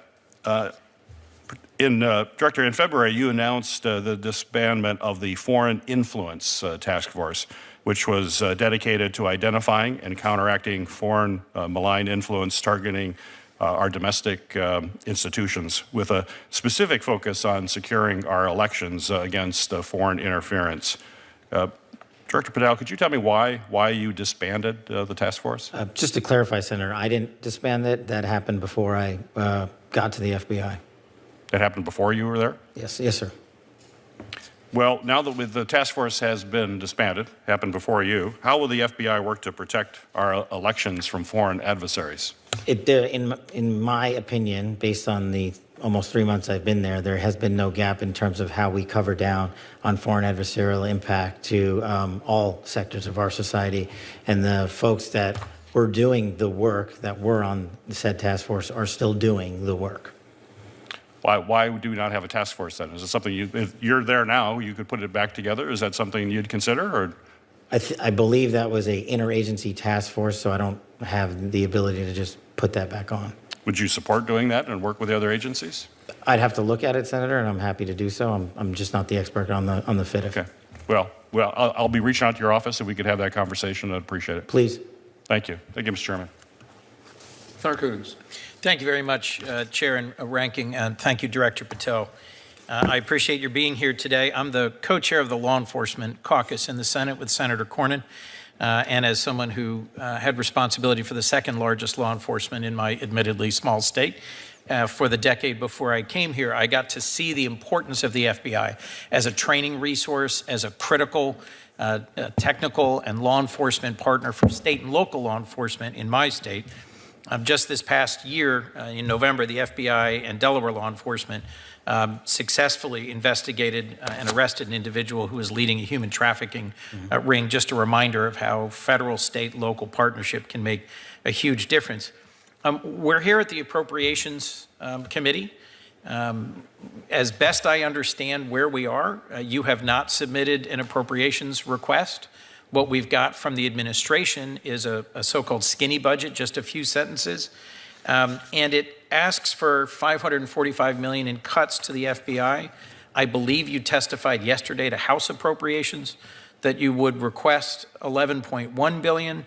The administration's request is $10.1 billion. I'm familiar with the dynamics of differences between what agencies could productively use and what administrations request. But I'll be blunt, I'm concerned about the trajectory the administration has taken on funding law enforcement. DOJ cut, through the Office of Justice Programs at DOJ, 365 grants totaling more than $800 million. And they were not all DEI or climate change or things that didn't support the president's agenda. They cut grants that aided victims of crime, violent crime investigators programs, programs combating child abuse. I am not in any way suggesting that you were responsible for that. I'm just saying there seems to me to be a tension between those of us who want to robustly support federal law enforcement and the absence of any request from you here today. Will you return to this committee for us to have an appropriations hearing once there is actually a budget request from the FBI? I will speak to, this being my first go-around, Senator, I'll speak to the Department of Justice and circle back with you on that. Please, because bluntly at your confirmation hearing, you answered questions from Senator Padilla, Senator Britt about the urgency of retaining your workforce, investing in training. I believe you testified yesterday that if the budget request submitted by the administration was enacted, you'd have to lay off 1,300 agents. Is that accurate? There's a little more nuance to it than that. The folks that have taken what we call the fork in the road initiatives have filled that number in terms of how many would have to be quote unquote laid off. And then there's the leave federal service, which is an important reduction in the force that you have available to you to fight crime. Right. But those folks have already entered that program or are in it now. I look forward to getting an actual appropriations request from the administration and to going over it with you. Let me just renew one other specific question. Eligibility for the FERS annuity supplement. FERS is the Federal Employees Retirement System. If in fact the reconciliation bill that the House Oversight Committee is considering removes eligibility, this would deprive thousands of agents of tens of thousands of dollars a year in earned benefits and would have a real impact on early retirement and on recruitment and retention. What are you doing about this threat to the FERS retirement benefit eligibility? Senator, one of your colleagues asked me a similar question, and I will get back to you on that, specifics of what's happening with FERS. One of my top priorities, as we discussed before, is preventing IP theft, particularly from the CCP. They've been particularly aggressive at stealing America's inventions and innovations. I was pleased to see you reference this in your testimony. What's the FBI doing to address threats to American inventions and innovation? And would an increase in funding allow increased efforts in this area? Taking that in reverse order, with more money, we can do more, Senator, put simply.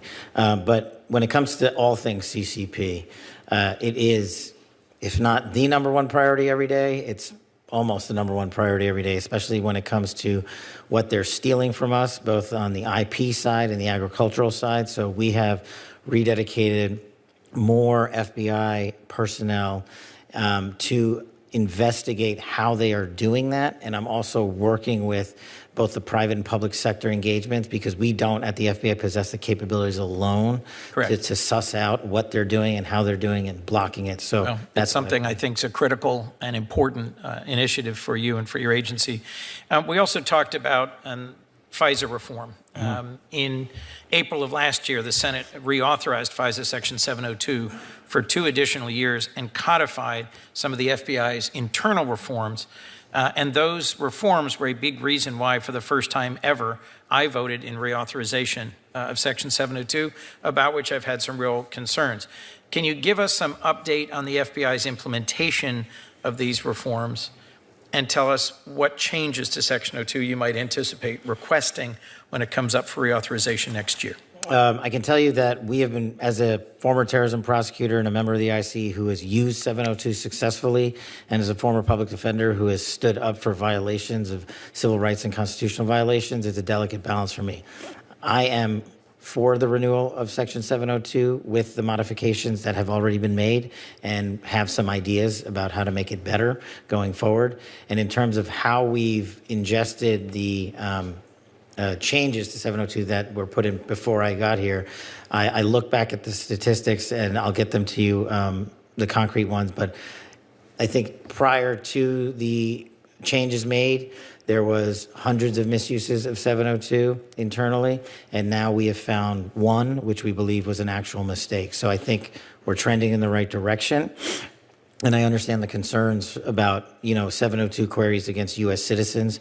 I also understand the challenge when it comes to search warrants versus lifetime action, and that's something we're just going to have to work with you on. Well, this is an important balance I look forward to hearing from you about and working with you on. You've also testified just yesterday in front of House Appropriations that you are orienting the FBI looking forward. There won't be any actions against FBI agents based on what they did in terms of carrying out assignments to investigate January 6 incidents. During your confirmation, you said there will be no retribution taken by the FBI should you be confirmed as director.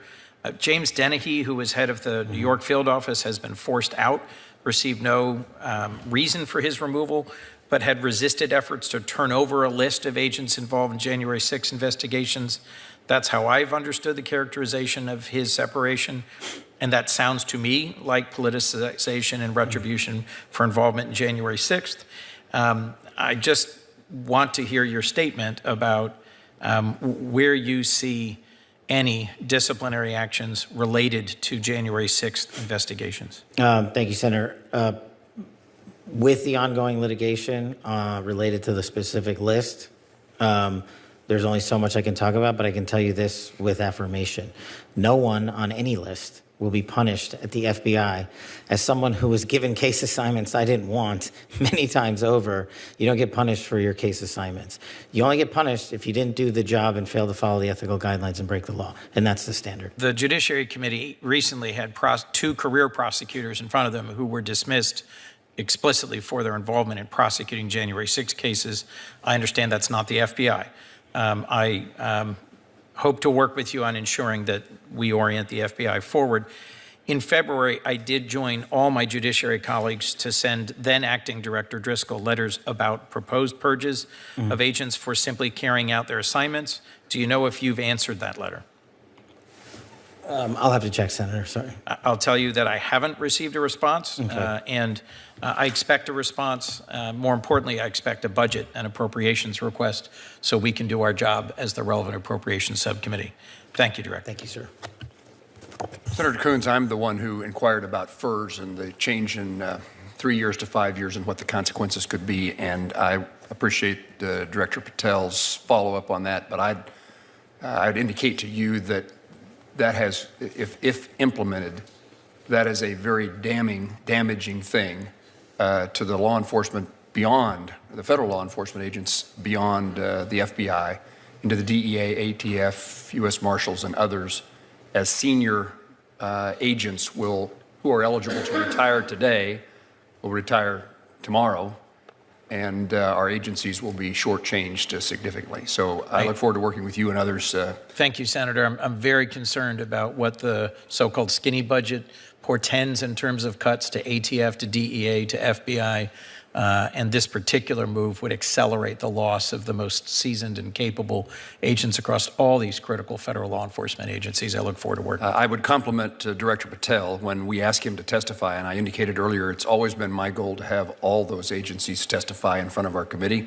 We've done it before at the same time. We'll try to do it at separate times, but I'd like to hear from U.S. Marshals, ATF, and DEA. And Director Patel was diligent enough to indicate he would accept our invitation to testify with the permission of the Department of Justice, which he received. And it's unusual for the FBI director to testify before the Attorney General testifies. So again, I thank him for his willingness to come speak. It's not his fault that we have a skinny budget to look at. And we wanted to get every piece of information we could as early as we could, even though the budgetary process and now the appropriations process is disjointed and things are lacking. Disjointed is being generous, Senator. I'm a generous person. Indeed you are, sir. Let's see. We're going to, I don't anticipate a second round, but Senator Van Hollen and I have a couple of follow-up questions, and then we'll conclude the hearing. Senator Van Hollen. Thank you, Mr. Chairman. And just to pick up on Senator Coons' point, yours, I mean, this is a budget hearing with missing documents. I mean, we don't have a budget for the FBI before us. We have this one little paragraph. We don't have the spending plans for the remainder of this fiscal year 2025.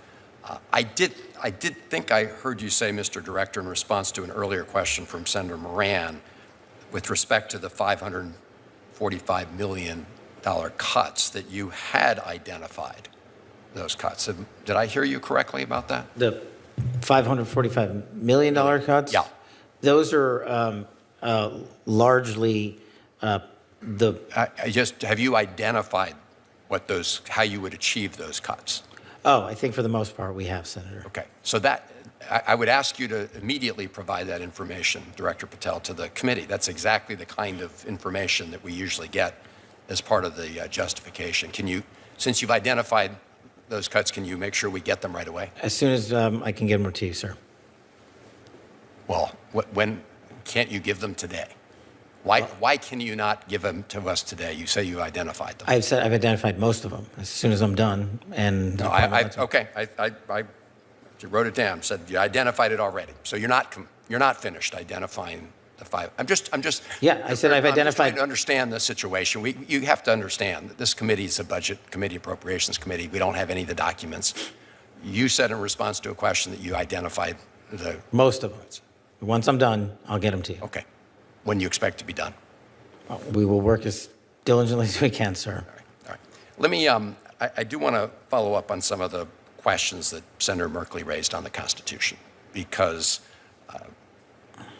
as you know, in response to a question that the President was asked about whether he had to comply with the Constitution, he said, and I'm quoting, "I don't know." So it is important that we reaffirm everybody's obligation to comply with the Constitution, and I appreciate that was your answer broadly to the question asked by Senator Merkley. But you don't dispute the fact, and I'm quoting here from the Supreme Court opinion in Reno v. Flores, where Justice Scalia wrote, and I quote, It is well established that the Fifth Amendment entitles aliens to due process of law in deportation proceedings, end of quote. You don't dispute I don't dispute that. Okay. Just wanted to make sure, for the record, we understand that, because as you well know, the federal courts have found that there have been gross violations to date of many individuals' due process rights. Let me ask you a question about Judge Dugan, and I'm not going to get into about Judge Dugan, who was arrested, taken out in handcuffs from her courtroom. You agree that as director of the FBI, you should lead by example, right? Try to. Okay.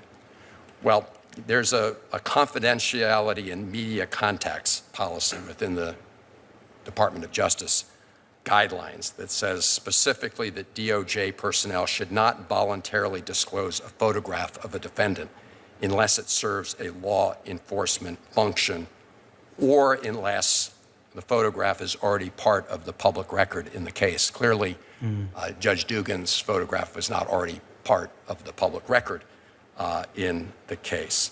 So it appears that what you did was a violation of that policy, unless you can express a clear law enforcement purpose for having done that.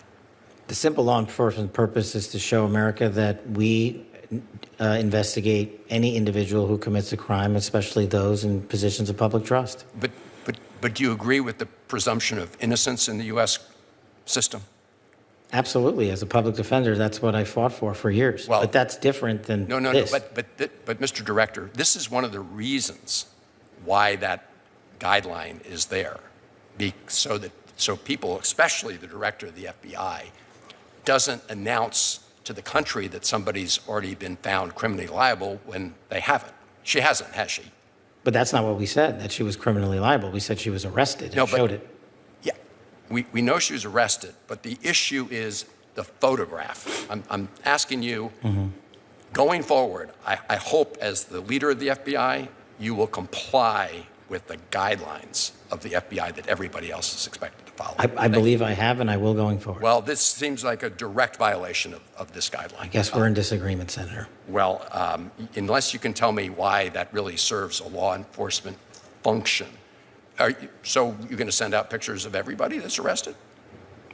Lots of people that are arrested have pictures sent out. I'm asking you as director of the FBI, is that going to be your policy, just to start sending? No, we do it on a case-by-case basis. Yeah. Well, the guidelines make clear that I think any normal interpretation of this suggests it's a violation. Look, we want to, we're a budget committee, an appropriations committee. We want to find a way to make sure that we properly resource the men and women who work at the FBI. I think that is a common goal, I hope. And I do just, Mr. Chairman, again, in closing, I understand you want to proceed, just so that we keep things going, but it is kind of hard to proceed without any budget. So. I don't take you as critiquing our having a hearing. No, you're pleased to have a hearing, and I wish we had more to deal with than we do. I do. And we'll work to get more information as the administration completes its budget. But in the meantime, let's figure out what we need to know based upon what facts are available before us, what presentation is available for us today. And I thank you for working together to accomplish that goal. Just a couple of follow-ups. I want to hear a few comments on regarding the movement of agents outside of Washington, D.C. First of all, the task force that the FBI are involved in with state and local law enforcement are hugely important. And I assume those task forces can be enhanced and more frequent if we have more agents closer to where the local law enforcement is investigating and pursuing criminals. So we should see an increase in FBI participation in partnership with local law enforcement as a result of this change in policy. Is that true? That's a huge piece of it, Senator.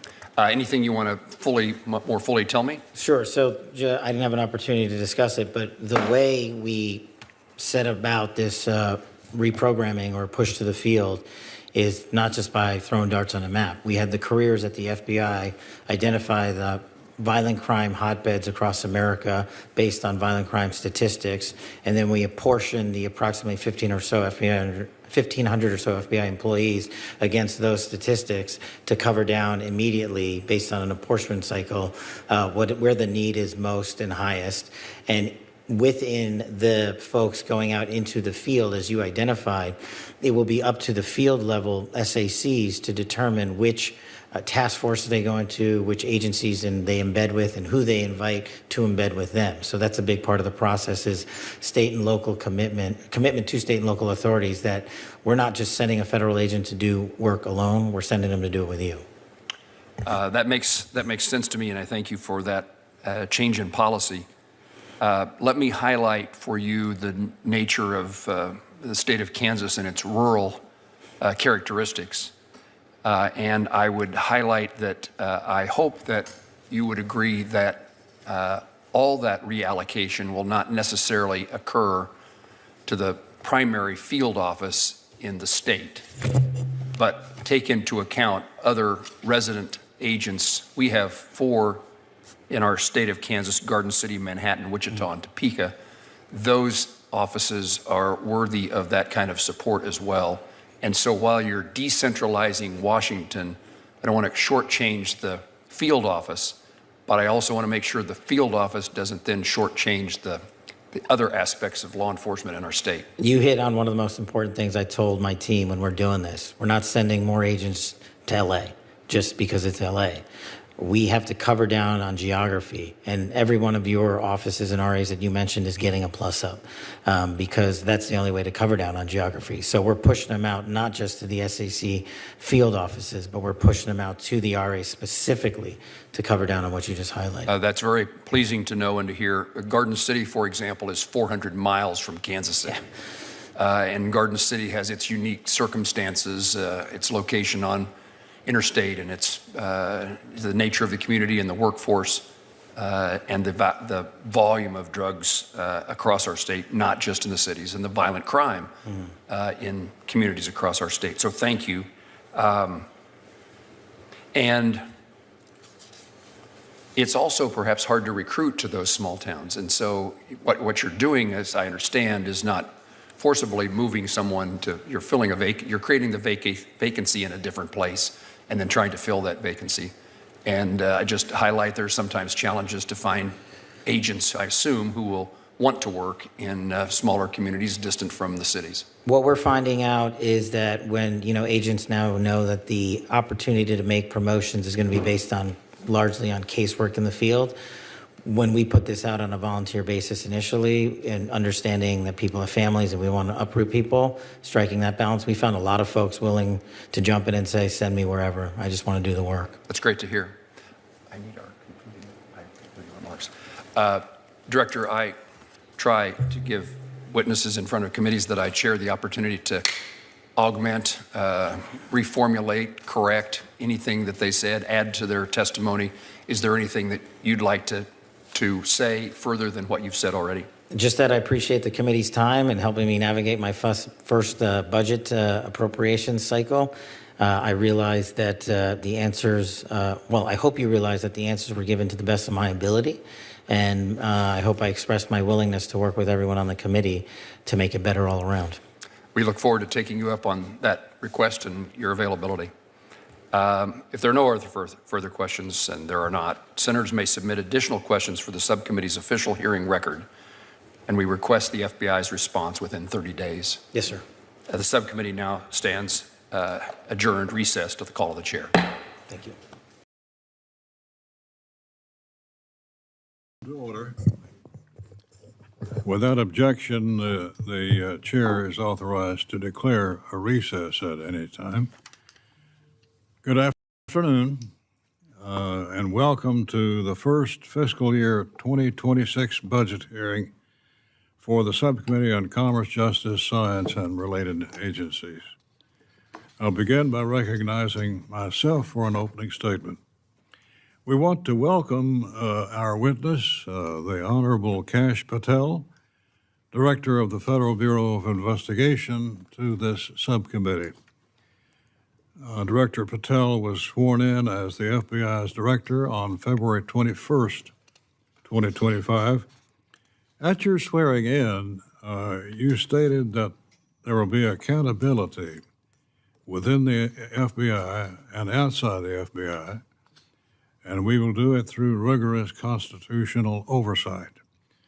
That's music to our ears. Americans gave us a clear mandate in November to restore confidence in the FBI and de-weaponize the DOJ, and they haven't minced words. We've heard from communities across the country who want to see a separation between politics and justice. After 4 long years, I'm confident that you have the ability and sheer determination to reinforce the FBI's mission of protecting the American public and upholding the Constitution. I'm looking forward to your leadership in tackling some of the most important and dangerous issues that our nation is facing. In fact, we are already starting to see progress since you were confirmed for this role earlier in this year. First and foremost, we finally have secure borders, making our communities safe again. Our borders, when unsecured, provide an express lane directly into our country for fentanyl and other illicit drugs that target our children, our schools, our families, and our neighborhoods. From a crackdown on cartel operations and trafficking to enhanced immigration enforcement, the importance of a strong and secure border cannot be understated. I want to thank you and President Trump for putting our nation's borders front and center. However, your work will never cease. Without taking a day off, your FBI must diligently prevent terrorism from striking our shores, nor can the Bureau allow espionage to overtake our institutions and our people. The constant advancements in technology and artificial intelligence are a double-edged sword, providing new opportunities for economic development in our communities, but also creating new risks for our hospitals, our banks, our educational institutions, and even putting our children in harm's way when it comes to cyber crimes. This is an important job, one of the most important in our nation. Criminals move fast and change methods regularly to evade capture. The FBI must be smarter, faster, and anticipate the underworld's next move. That's why I'm looking forward to hearing today from you about your plans to make the Bureau more effective and more efficient at fighting violent crime. This includes potentially moving agents away from Washington and into FBI field offices to better combat rampant crime. However, just last Friday, the President sent to Congress a preliminary budget that reflects a $545 million cut to the FBI.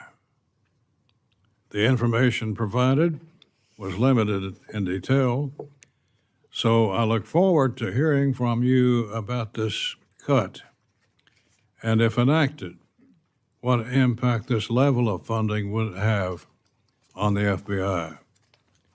I know with approximately $36 trillion in debt, our government must think and act differently. That's why I pledge to work with you directly as you lead the nation's top crime-fighting agency. You have a very important job to do, but I trust that you are up for the task. I think you are. Let me now recognize the ranking member of the subcommittee, Ms. Meng, for any remarks she might wish to make. Thank you, Mr. Chairman. I appreciate this opportunity for our subcommittee to examine the work and the budget of one of the subcommittee's largest agencies, the Federal Bureau of Investigation. Director Patel, thank you for being here today and for your testimony. As you know, the work of the FBI is of utmost importance to the safety and security of our local communities and the nation as a whole.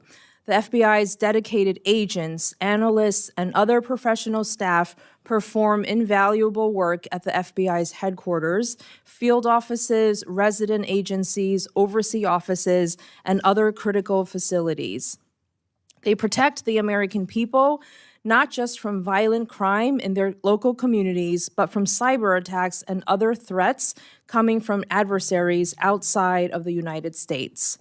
That's why I was very disappointed to see that the fiscal year 2026 budget framework released Friday by the Trump administration appears to propose cutting the FBI's operating budget by more than $500 million. The FBI has, in the recent past, come under harsh and I believe highly unfair criticism by far too many politicians and political campaign operatives. Earlier this year, the Trump administration demanded that the FBI provide the Justice Department with a list of all current and former FBI employees who at any time worked on January 6 related investigations. The list was demanded to, quote, determine whether any additional personnel actions are unnecessary, unquote. These FBI employees are career public servants who were simply doing their jobs. The administration has also fired or forced out dozens of experienced career federal prosecutors, as well as numerous senior career FBI leaders, including James Dennehy, the highly respected head of the FBI's New York field office. It also isn't helpful to the FBI or to federal law enforcement more generally that other recent actions of the Trump administration have shown strong disrespect for the law. For example, the administration, including Elon Musk and OMB Director Russ Vought, have made up the existence of an inherent presidential power to impound federal funds, which the Government Accountability Office, the Justice Department's Office of Legal Counsel, and the Supreme Court of the United States have all rejected. According to calculations by the Appropriations Committee minority, the Trump administration is currently freezing at least $430 billion in federal funding that Congress had promised for communities all across America. This includes 365 DOJ grants recently terminated by the Trump administration, covering activities across 34 states and 2 U.S. territories. These grants were specifically for violence prevention and intervention efforts, services for victims of crime, responses to hate crimes, individuals struggling with substance use disorders, and much more. In addition, the administration has initiated a process to restore the gun possession rights of convicted felons and domestic abusers. It has attempted to intimidate law firms through executive orders and has gutted the public integrity section of the Justice Department, which has long worked to protect the American people against corruption.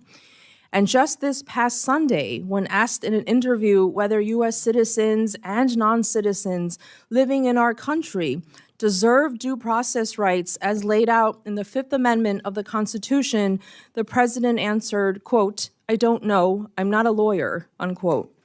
This is unacceptable.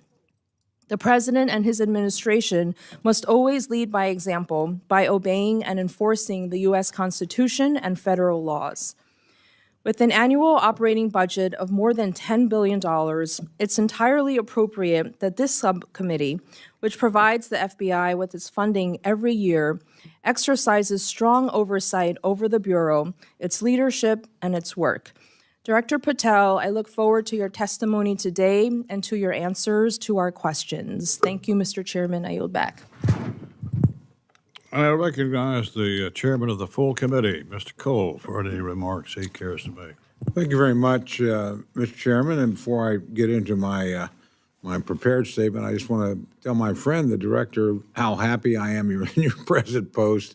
A lot of us had the great privilege of knowing you from your time in service and the staff on the House, and particularly with Devin Nunes. And I don't think the president could have made a better appointment.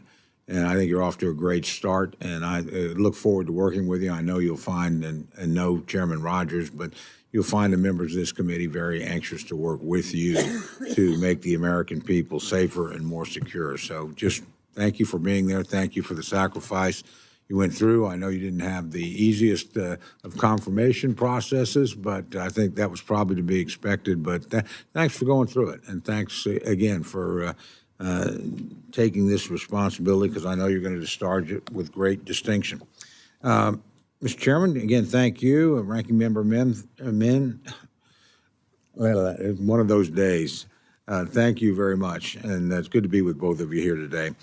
I'd like to welcome you, Mr. FBI Director. It's good to see you again, and thank you for appearing before us today. I want to remind everyone that when the Dean of the House and the chair of this subcommittee entered Congress back in 1981, discretionary spending stood at 45% of the federal budget, and mandatory spending was 55%. Fast forward today, we now have discretionary spending reduced to 28%, and mandatory spending having swelled to 72%. And as a percentage of the GDP, when the Dean got here, we were appropriating 9.8% of the GDP. We appropriate 6.4% of the GDP today. I simply point that out to say if we have a spending problem, it's not the Appropriations Committee where the problem is. We've actually reduced the amount of the resources of the American people we've taken to discharge our responsibilities, and the Dean's been a big part of that. Wouldn't have happened without him. The President has delivered, obviously, a starting point for this process of appropriations with his recent FY26 blueprint. Congress will now analyze the submission and use hearings to evaluate priorities moving forward, as we're doing here today. I would remind everyone, and certainly it's not the responsibility of the director of the FBI, the quicker we can get a full budget, the better off we'll be. We'll be able to make smarter decisions and, frankly, work with you more clearly. I know you share that frustration. And I always say it's nobody's fault. Every new administration takes time to get people approved, takes time to get people.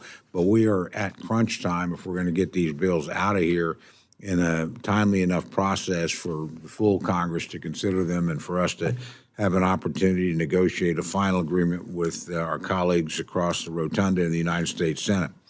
But to the point of the hearing today, the mission of the Federal Bureau of Investigations is a significant one. Protect the American people and uphold the Constitution. Your work to secure our communities, along with preserving the integrity and trust of our top law enforcement agencies, is impactful each and every day. Importantly, the FBI has been instrumental in Operation Not Forgotten that focuses on investigations, services, and intelligence for Indian country. According to the Department of Justice, at the beginning of fiscal year 2025, the FBI's Indian Country program had approximately 4,300 open investigations, including 900 death investigations, 1,000 child abuse investigations, and more than 500 domestic violence and adult sexual abuse investigations. Director Patel, I want to thank you and the FBI for reinstating and bolstering this critically important initiative, not only for Oklahoma, but also for the entire country. As you may know, more than 4 in 5 Native American and Alaskan Native women have experienced violence in their lifetime. The murder rate is 10 times higher than the national average for women living on reservations. Initiatives like these are what make the FBI stand apart. Very important when looking at these to understand the great majority of the perpetrators are not Native Americans. They're non-Native Americans, and they're on reservations and in Indian country for a very simple reason. I always like to say, hunters know where to hunt, fishermen know where to fish, predators know where to prey. They go to places that are quite often remote, where enforcement is difficult, and where jurisdiction is sometimes complex and tangled. So again, your focus on this knotty problem and persisting problem is deeply appreciated, certainly by me and I think members on both sides of the aisle. Our nation faces also countless threats, From terrorism and drug traffickers to cyber crimes and child exploitation, violent criminals work to expose our weaknesses on a daily basis. The work of the FBI is unmatched, and thus Congress must effectively and efficiently appropriate funding to match these overwhelming tasks. Director Patel, I look forward again to this afternoon's conversation on these matters, as well as a thorough discussion of the budget. Thank you, Mr. Chairman. With that, I yield back. I now recognize the ranking member of the full committee, Ms. DeLauro, for any remarks she wishes to make. Thank you so much, Mr. Chairman and ranking member, for holding this important budget hearing. I also want to say a thank you to our witness, Director Kash Patel, for appearing before the subcommittee today. And as my colleague Tom Cole said, welcome back to the House of Representatives. So a well-functioning, well-funded, well-led Federal Bureau of Investigation is critical to the safety and the security of the American people.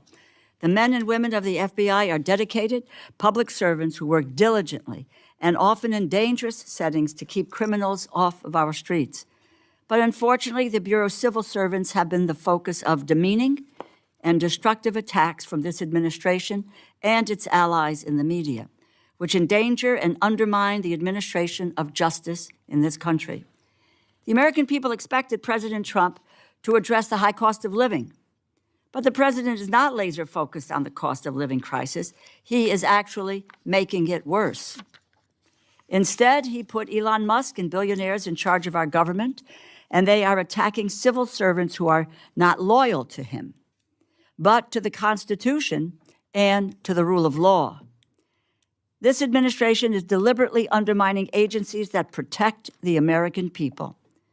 The president is more focused on attacking political opponents than attacking high prices for everyday essentials.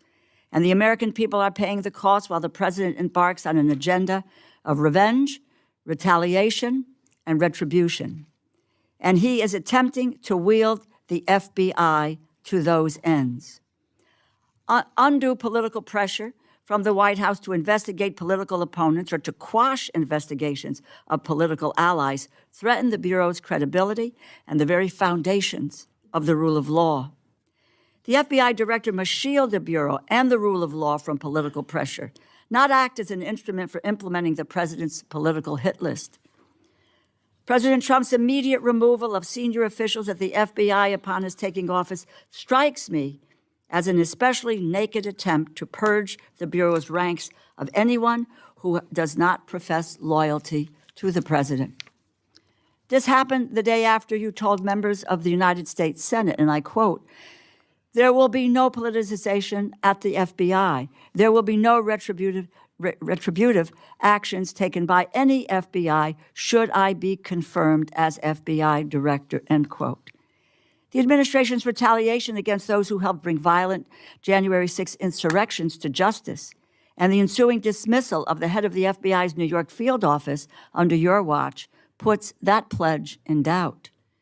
Quite frankly, the Bureau's leadership appears at best somewhere between acquiescent to the president's retributive urges and in absentia.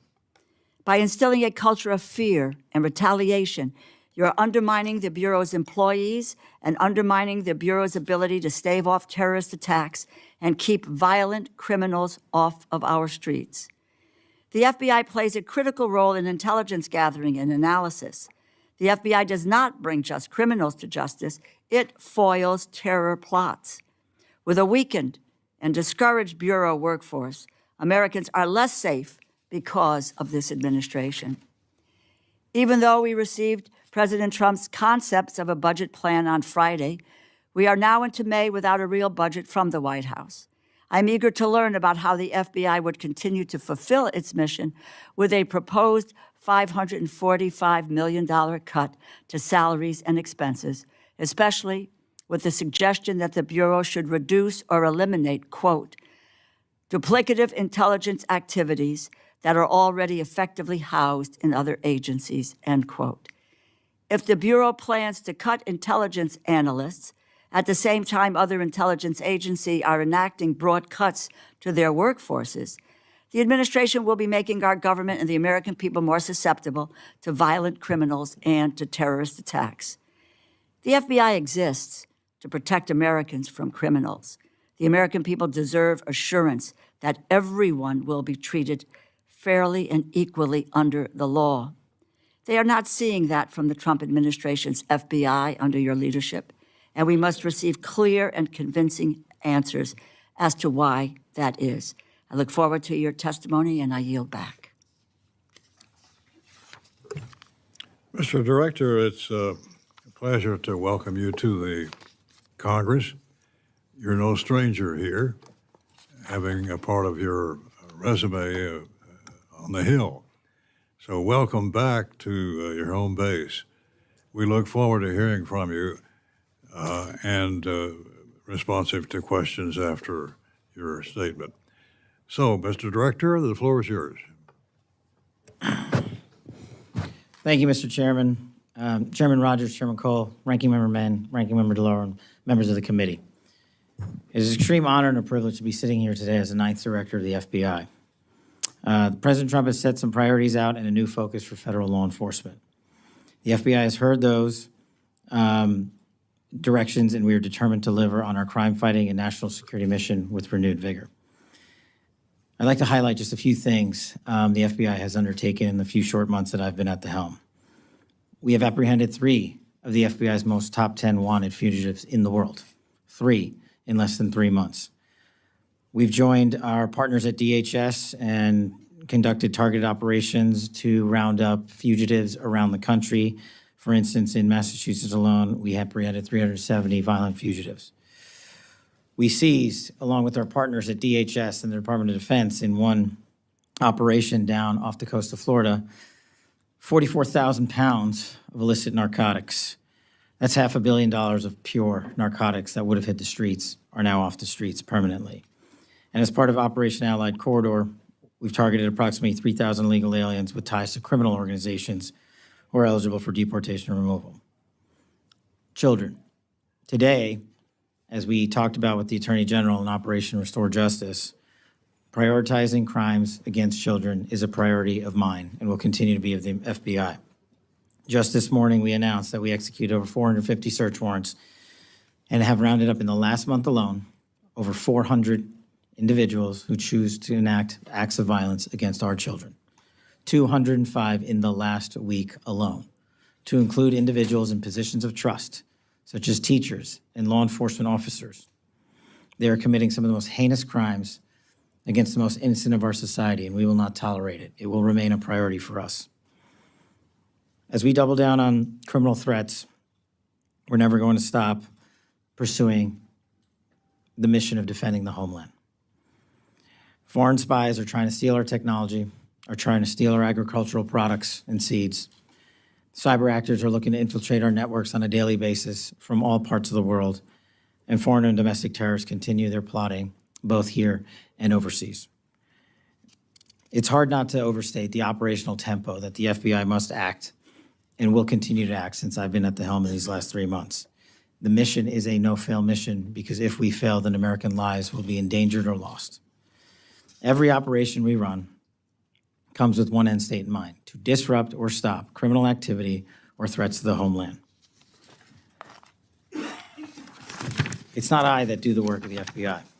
It's the agents, the intel analysts, the SOS, and the support staff throughout our field offices that take it to the streets every single day. It's our linguists who translate and transcribe from dialects that most people on Earth don't even know about in offices on a 24/7 basis so that our search warrants can be signed out, so that our arrest warrants can be signed and approved by judges. It's the everyday women of the FBI across the country, many of them I've gotten to meet in my short time, and prior to that, in my time as a terrorism prosecutor, worked hand in glove with them, both here in America and overseas. Our Joint Terrorism Task Force is a heartbeat of what defends this country from domestic and international threats of terrorism. Every one of our 55 field offices has a Joint Terrorism Task Force situated in almost every single state in this country, covering every single state in this country. We've stopped many plots, including against targeting energy facilities in Baltimore, and of course, the tragic New Orleans day plot, terrorist attack. One of our initiatives, of course, is to continue to fight against illicit fentanyl trafficking and narcotics trafficking into the country. Every 7 minutes in this country, as of last year, an individual, an American citizen, is killed from a drug overdose. To that end, we have enacted, along with our partners across the interagency in the Southwest Border Intelligence Center, the Counter Cartel Coordination Center, as what we call it, the FBI, the C4. We have flexed assets over to that area and are using it as a regional hub to countermand the narcotics coming across the southern border. It's important efforts like these that not just stop the narcotics traffickers and narco-terrorists from entering our country, but from pouring drugs in. We must work with the interagency to accomplish this goal. We will work with the interagency to accomplish this goal. It's not an FBI mission alone. We will partner with anyone and everyone willing to achieve this mission set. In one of my first actions as director, I gave my agents and intel analysts an opportunity to go out and serve in the field. And many of those individuals took that opportunity and have requested to be redeployed into the field, into every one of your states across this country. We are moving more than 1,000 positions outside of the Washington, D.C. area. And that's not the Washington field office or Hoover alone. That's what we call the NCR, the National Capital Region. Approximately 11,000-ish FBI employees of the 37,000 that are currently employed work inside the NCR. We need some of those field operatives out in the field. We need some of those intelligence analysts out in the field. We need their expertise in your states, in your counties, in your towns, because the threat to this country in 2025 is everywhere, and we cannot quarterback that mission from Washington, D.C. alone. We will remain here in Washington with the cadre we need to support the field offices, absolutely, but we need to bolden our efforts in the field. We're also, under my leadership, looking to cut waste, fraud, and abuse. We have found duplicative line item contracts already within the FBI, and we don't want to waste taxpayer dollars at the Bureau. We don't want to pay twice for something when we have been only needed to pay once. Modernizing and prioritizing the FBI is a critical component of what we need to do. Our capabilities and our infrastructure at the FBI are outdated. They have been the opposite of streamlined. An agent in our field office in El Paso does not have the same toolkit as an agent in our field offices covering the Dakotas as our agent in New York City. That's unacceptable to me. We will fix that. But building this new infrastructure is going to take not just a public effort, it's going to take a public-private partnership engagement, which we have already executed on. The members of this committee are important, critical partners to the fight against crime in this country and to defending our homeland. And you know better than anyone that our no-fail mission continues and can't continue without your investment and your support. I rely on your expertise. I rely on our conversations that I have with you here and offline to tell me where the problem sets are in this country, because I don't know where they all are. And then we can deploy assets to attack the growing problem sets. Our enemies are getting more and more creative by the day. And we need to keep up not just with the intelligence, but with you, who represent the men and women in the United States across this country. You have the ground level knowledge that we need to help fight this message. Without the funds to get ahead of our adversaries, I agree, we risk making trade-offs that will jeopardize the safety of Americans. So it's my commitment to you to work with you during this appropriations process to address budgetary needs, shortfalls, and also think innovatively to make sure we fund the FBI for a future. Thank you very much. Thank you, Mr. Director. We will proceed under the 5-minute rule. And to begin with, I recognize myself. Let me say this, congratulations on the fentanyl raid in the last few hours. I think one of the largest, if not the largest, seizure of fentanyl drugs. What can you say about that operation? We seized, Mr. Chairman, I believe what you're referring to is a 6-kilogram seizure of fentanyl in Kentucky that constitutes an amount of fentanyl that can kill 500,000 Americans. And that's just one of the seizures that we have conducted throughout this country, because the fentanyl crisis in the United States of America has not been countermanded. This time last year alone, 620 kilograms of fentanyl had been seized. In these last 3 months, 840 kilograms of fentanyl have been seized across the country by the FBI alone. Fentanyl and carfentanil, a drug that is 100 times more potent than fentanyl itself, is exploding across the scene because we are letting our enemies and adversaries in mainland China produce chemicals and ship them here freely. And we need to attack that head on. And it's operations like that, Mr. Chairman, that will allow us to save the lives of our kids. Well, we certainly wish you well in that regard. This is your first time testifying before this subcommittee, and you've briefly shared a few priorities in your statement.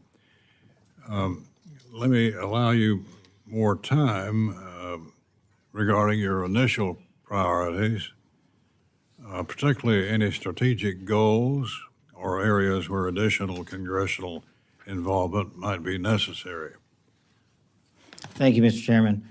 I think, and I hope to work with all members of the committee to achieve the following. I'll ask you for money that I need and that the Bureau needs, and I won't ask you for a dime more. In order to achieve the mission of the FBI, if we continue on the current trajectory outlined, we will have to not only eliminate 1,100 vacancies currently at the FBI, I will have to fire 1,300 more. In order to fight crime at a level that is consistent with 2025, the budgetary number I've asked for in my paperwork is, I think, reasonable. And also, just to put it in perspective, it's multiples of billions of dollars less than what the TSA has to operate annually. I believe we can continue on the plan to safeguard our communities and redeploy assets to the FBI. For example, in Kentucky alone, if we are allowed to continue on this trajectory, we will plus up with approximately 30 agents and intel analysts with this redeployment effort that is already underway. That will allow more agents to be in the field and conduct more seizures of fentanyl, prevent more acts of violent crime, and stop more murders and stop more gangbangers.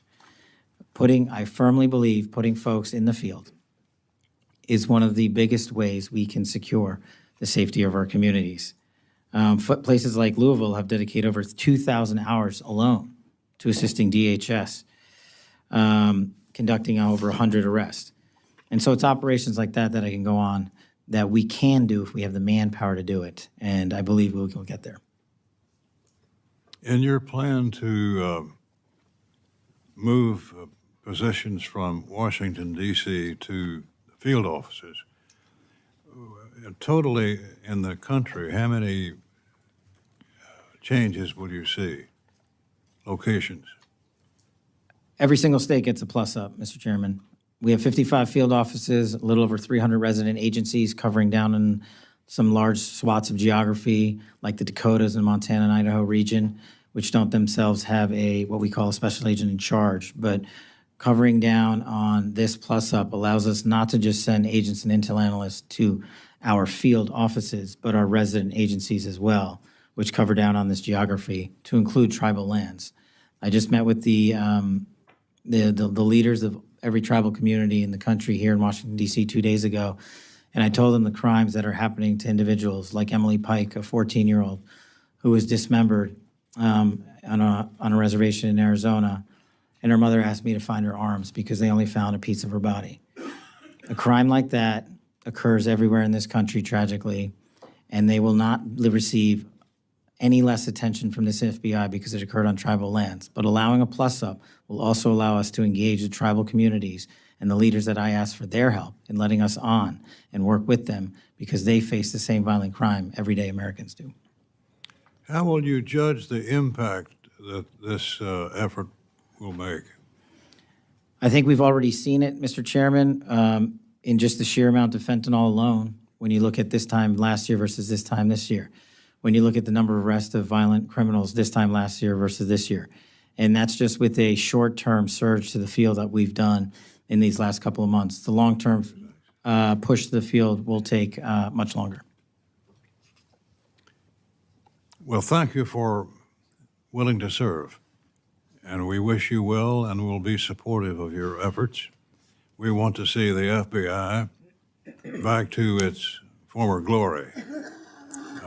and we think you're the man that can make that happen. So our best wishes to you. Thank you, sir. Ms. Ming? Director Patel, since 2022, the executive branch has been legally required to operate and maintain a publicly available system to which apportionments are posted. As you know, apportionments are legally required by the Anti-Deficiency Act.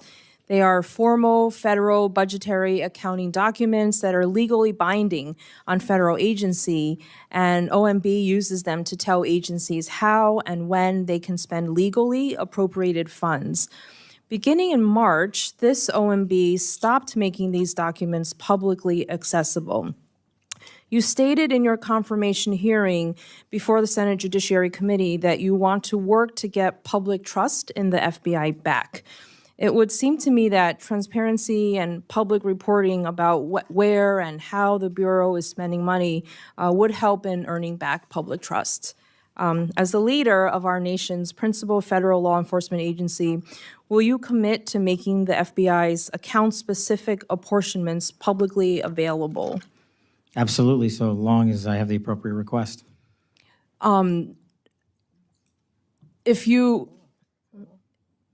The law requires that all the information be posted publicly.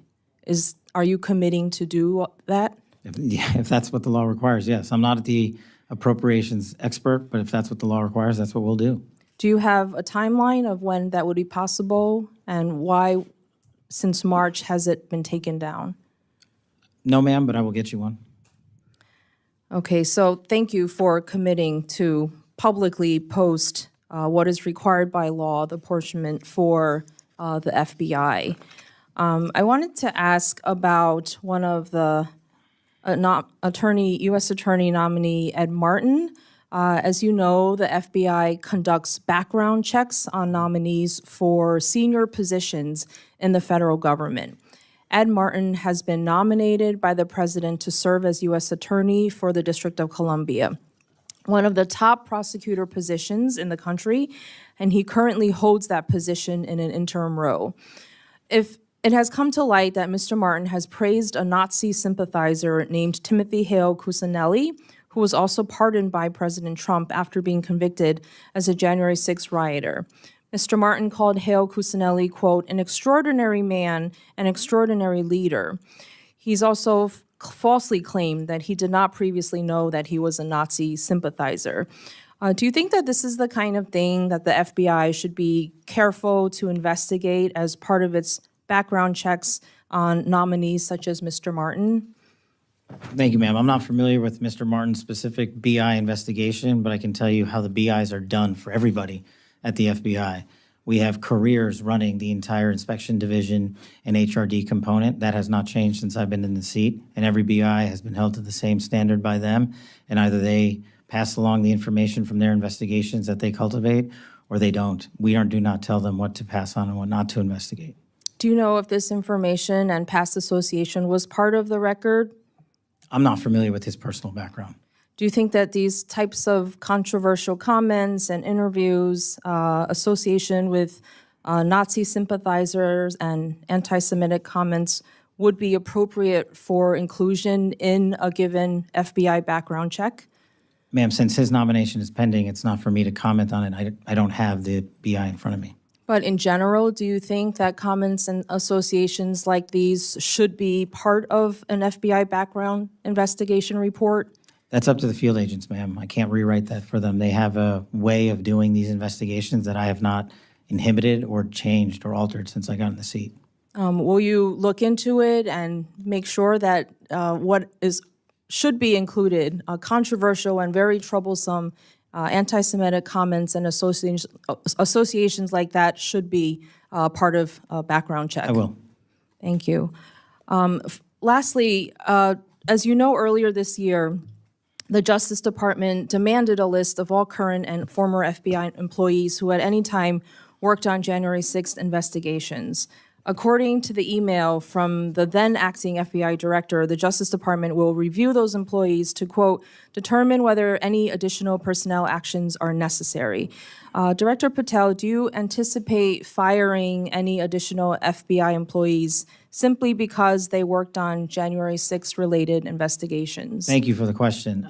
That email or memo was sent out prior to my arrival at the FBI. We have not addressed that specific email since I've arrived because the matter's in litigation in federal court.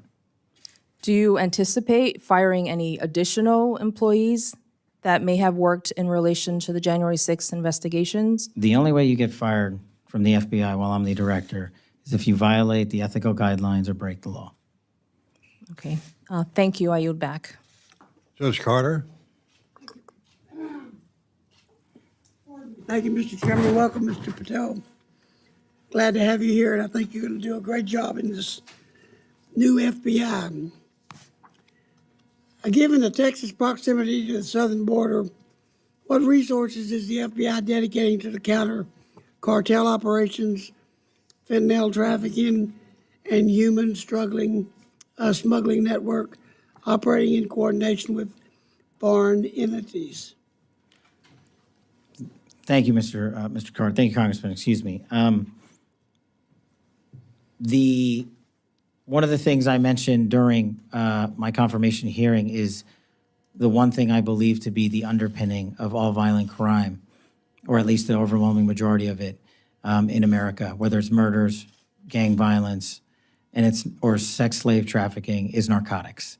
And narcotics, unfortunately, are pouring in not just on a border state, but every single state has become a border state. So to countermand that, we stood up the SBIC just next door in Arizona, the Southwest Border Intelligence Center. And the FBI's mandate there at the Counter Coordination Fusion Center is we have already sent dozens of agents and analysts out there to countermand the entire narcotics flow and interdiction process at the border. Specifically, when it comes to the state of Texas, sir, we will, if the appropriations process allows, augment the number of agents and analysts in the field and SOS support staff by over 85.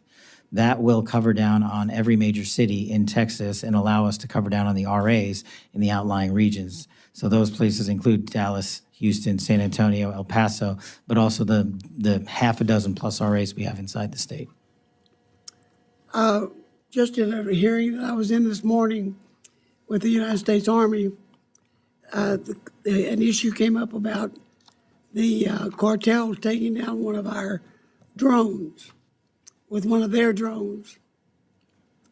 I'm very familiar with the general policy on the border that if they're shooting at you, you can't shoot back unless it becomes obvious that you're going to come into serious harm. The military can't shoot back, nor can, for that matter, the Border Patrol. What do you think about these drones? I mean, they're unmanned. They're coming across and shooting down drones we're using for observation and other things. I think the policy ought to be if they shoot down our drone, we shoot down theirs. What do you think about it? Well, I don't think I have the authority to reshape that policy. Okay. But if it were in my capacity as FBI director, I know we are working with the Secretary of Homeland Security, who has a larger portfolio in the UAS space than we do, to cover down on that threat. But just in my time in government, the first term, the drone capabilities by our adversaries have significantly expanded. Their technology is wildly impressive. And they don't care if they lose one. Unlike us, we care when we lose a single one, as we should. In order to countermand that, you are going to have to, in my opinion, alter the domestic intelligence collection priorities on the NIPIF to prioritize who we collect against and what. And the what is the drone technology that we are not sufficiently covering down on right now. Thank you. That's a great answer. Critical infrastructure, especially in the Texas energy section, is increasingly under attack. However, how is the FBI coordinating with private industry and local law enforcement to detect and neutralize cyber threats before they impact the grid or supply chain?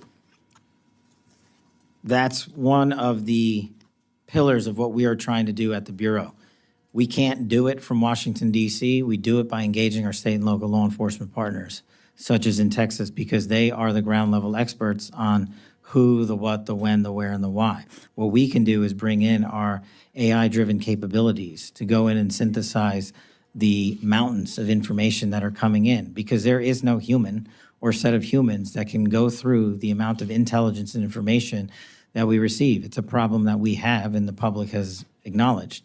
The challenge and the rub is, where do we allow computers to come in and humans to stop?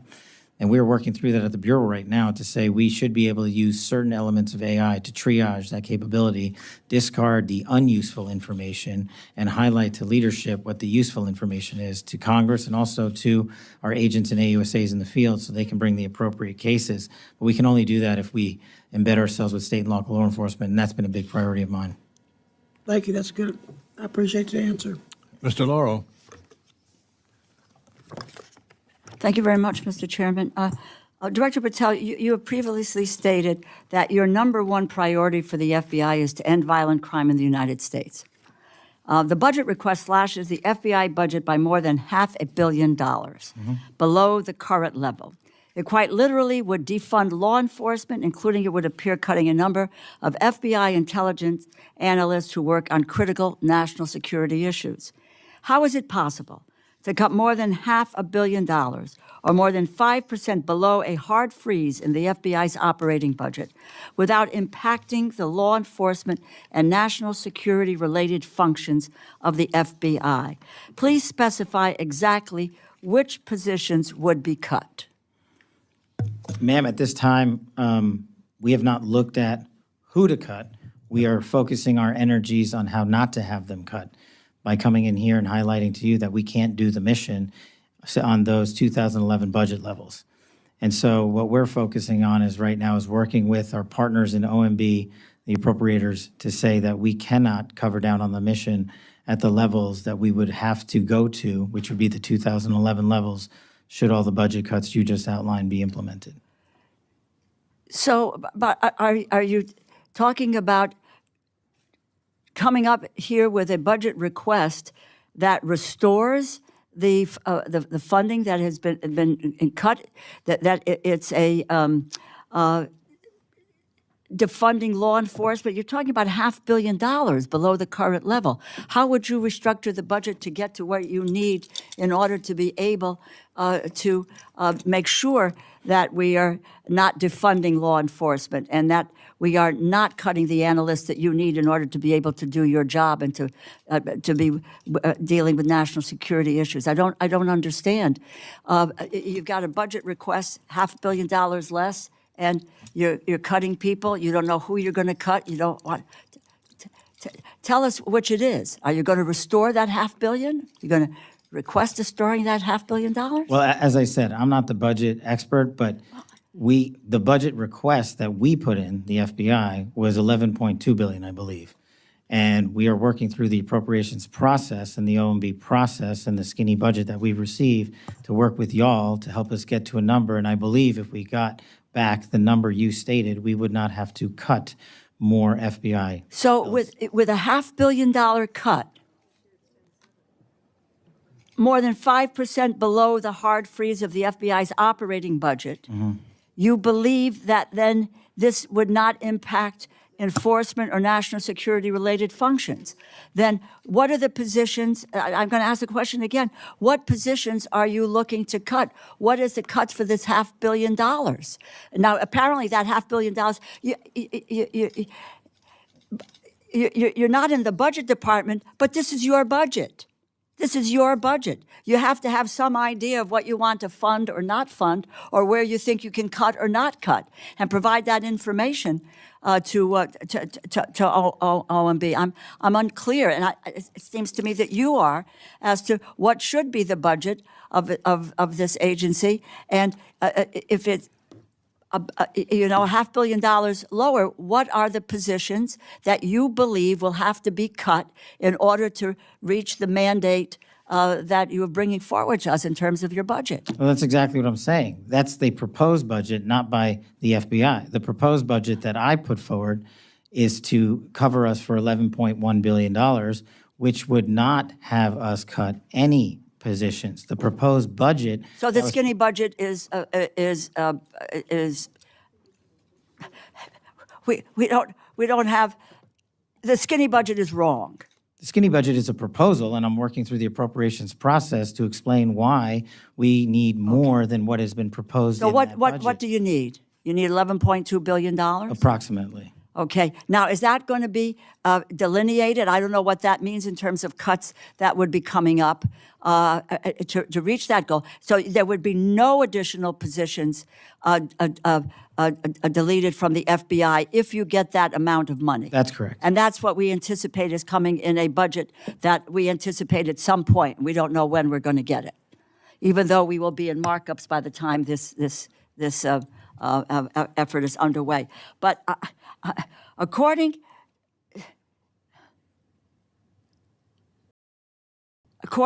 to what we have received from the FBI, there are 904 positions that are currently slated for transfer from Washington, D.C. to field offices that are currently vacant. Is that correct? Yes, ma'am. Okay. This is, what is there any explanation of why these positions are moving to field offices? One of the things we can't seem to get answers to, and this is not you, is programs that are being deleted, programs that are being frozen, dollars are being frozen, programs that are being cut. We don't have any sense on this committee, which is the Appropriations Committee, and making a determination of what we should or shouldn't do, is any evaluation from any agency so far, and I ask this of you, what is the criteria? What are the programs that are going to be potentially left behind? What is the evaluation process here that says why these programs are no longer functional or not working? What is the story? Can we get from you when we're going to get some sort of an idea of what is a budget that you can deal with? Is what will be, what may be cut, what may not be cut, and why? What's the criteria by which that these programs would be, the evaluation is to transfer them out? Or why are these people going to field offices? Can we get that from you? Yeah, I can give it to you right now, ma'am. The short answer as to why these folks are going to the field is because we are moving agents, intel analysts, and SOSs across the country into every state to get a hand-level grasp on violent crime in every single community. We're moving those folks out there. Okay, but I just will wrap up, and thank you, Mr. Chairman. You need to provide for us, specify exactly which so-called, quote, overhead positions are being cut, and since other federal agencies are also proposing position cuts, how won't this cut inevitably reduce the FBI's intelligence analytic capabilities? We need to have that information before we can determine what the budget is. Yes, ma'am. Thank you. Yield back. Mr. Klein. Thank you, Mr. Chairman. Thank you, Director Patel, for being here. Director Patel, when President Trump nominated you to serve, he aptly called you an advocate for truth, accountability, and the Constitution, who will bring back fidelity, bravery, and integrity to the FBI. You yourself have identified two important pillars in order to rebuild public confidence that include, first, streamlining operations at headquarters while bolstering the presence of field agents across the nation. I believe you just spoke to that. And two, second, ensuring that the FBI operates within the openness necessary to rebuild trust. It's a tall order, given the record of some in recent years, but I'm optimistic you'll be able to achieve it. I'd like to dig in on these pillars to get your perspective as we take your budget request into consideration and craft a final product. The President's skinny budget request rightly expresses its commitment to upholding undoing the weaponization of the FBI that pervades the previous administration, which includes targeting peaceful pro-life protesters, concerned parents at school board meetings, and committed Catholics exercising their constitutionally protected rights to express their faith. You described to us the state of the Bureau from when you were confirmed. Today, you highlight You highlighted with our Attorney General more than 200 federal arrests for crimes targeting children. You also spoke to the reorganization necessary to meet the mission of the FBI. The president, in his skinny budget, also described reductions in, quote, pet projects from past administrations and duplicative agencies.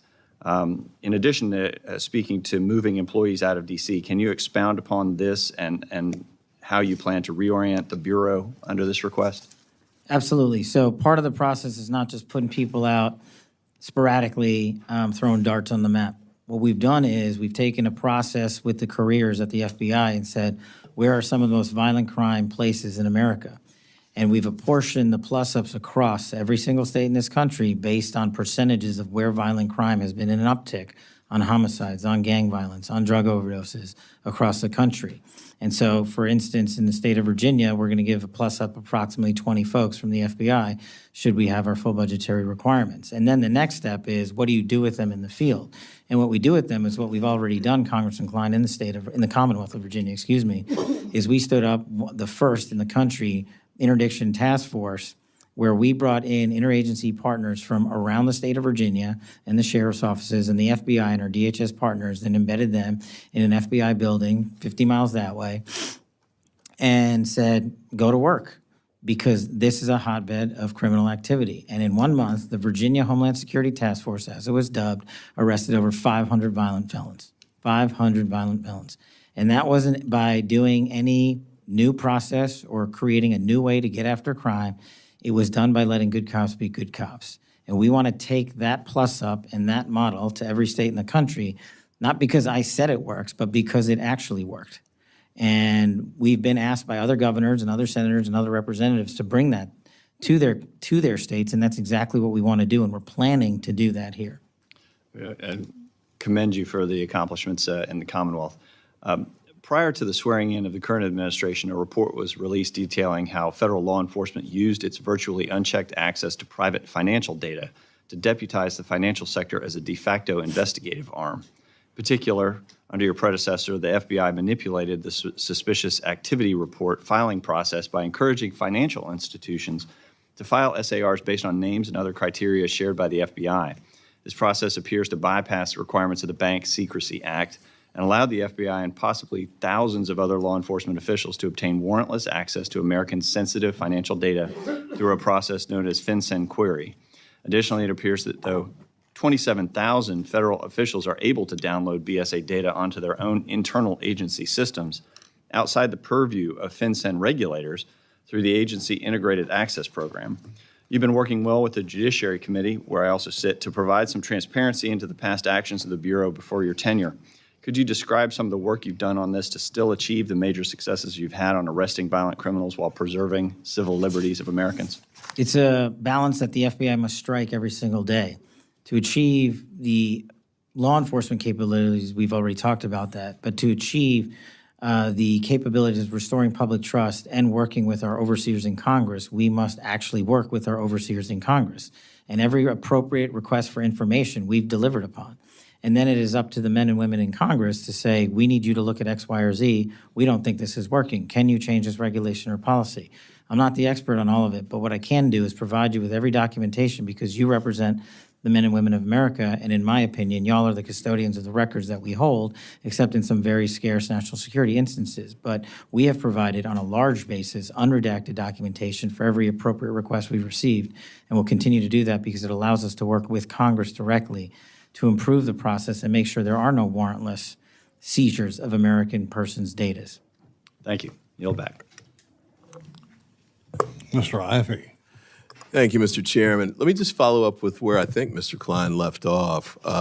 When I was on the Judiciary Committee last year, there was the 702 issue. It was a very close vote. But the compromise essentially was that we were going to continue to allow the FBI to do warrantless searches. And this is on the specific databases that are that there's access to, but you know, in order to try and be preemptive with respect to terrorism or other types of efforts where you wouldn't have time to get the warrant. Very close vote, but the compromise was that reports were going to be filed by the FBI on a regular basis, I think, to the Judiciary Committee. My understanding is we haven't gotten one yet. So I would encourage you to do that. And if you're not familiar with what happened during that era, I'd encourage you to take a look. It was one of the really most problematic scenarios the FBI had in the last 4 years. Mr. Patel, I'll tell you, I didn't support your nomination or your confirmation, but I appreciate what you're saying here today, especially the offer to work with us in trying to address a lot of these concerns. I think I appreciate what you said about your the budget issue, because if you're saying you think you need more than what the skinny budget's giving, I strongly agree. I was really concerned to see the $540 million plus cut to the FBI, and the rationale was that it was going to be, DEI school board meetings and gender ideology, and there's not $500 million worth of cuts related to that, regardless of how one might feel about whatever those issues were. And I really do believe that the FBI is the greatest investigative body in the world, and the strongest asset that you have are your team, your human resources there. And I think you said something about eliminating 1,100 positions and having to fire 13 more, that you didn't want to do that, but given potential budgetary impacts, you might have to do that. That would be horrible for the FBI, especially right now. So we certainly will work with you to protect your budget. A couple quick points with respect to your testimony. One concern that I did have was, there were some things that you really didn't touch on in your testimony.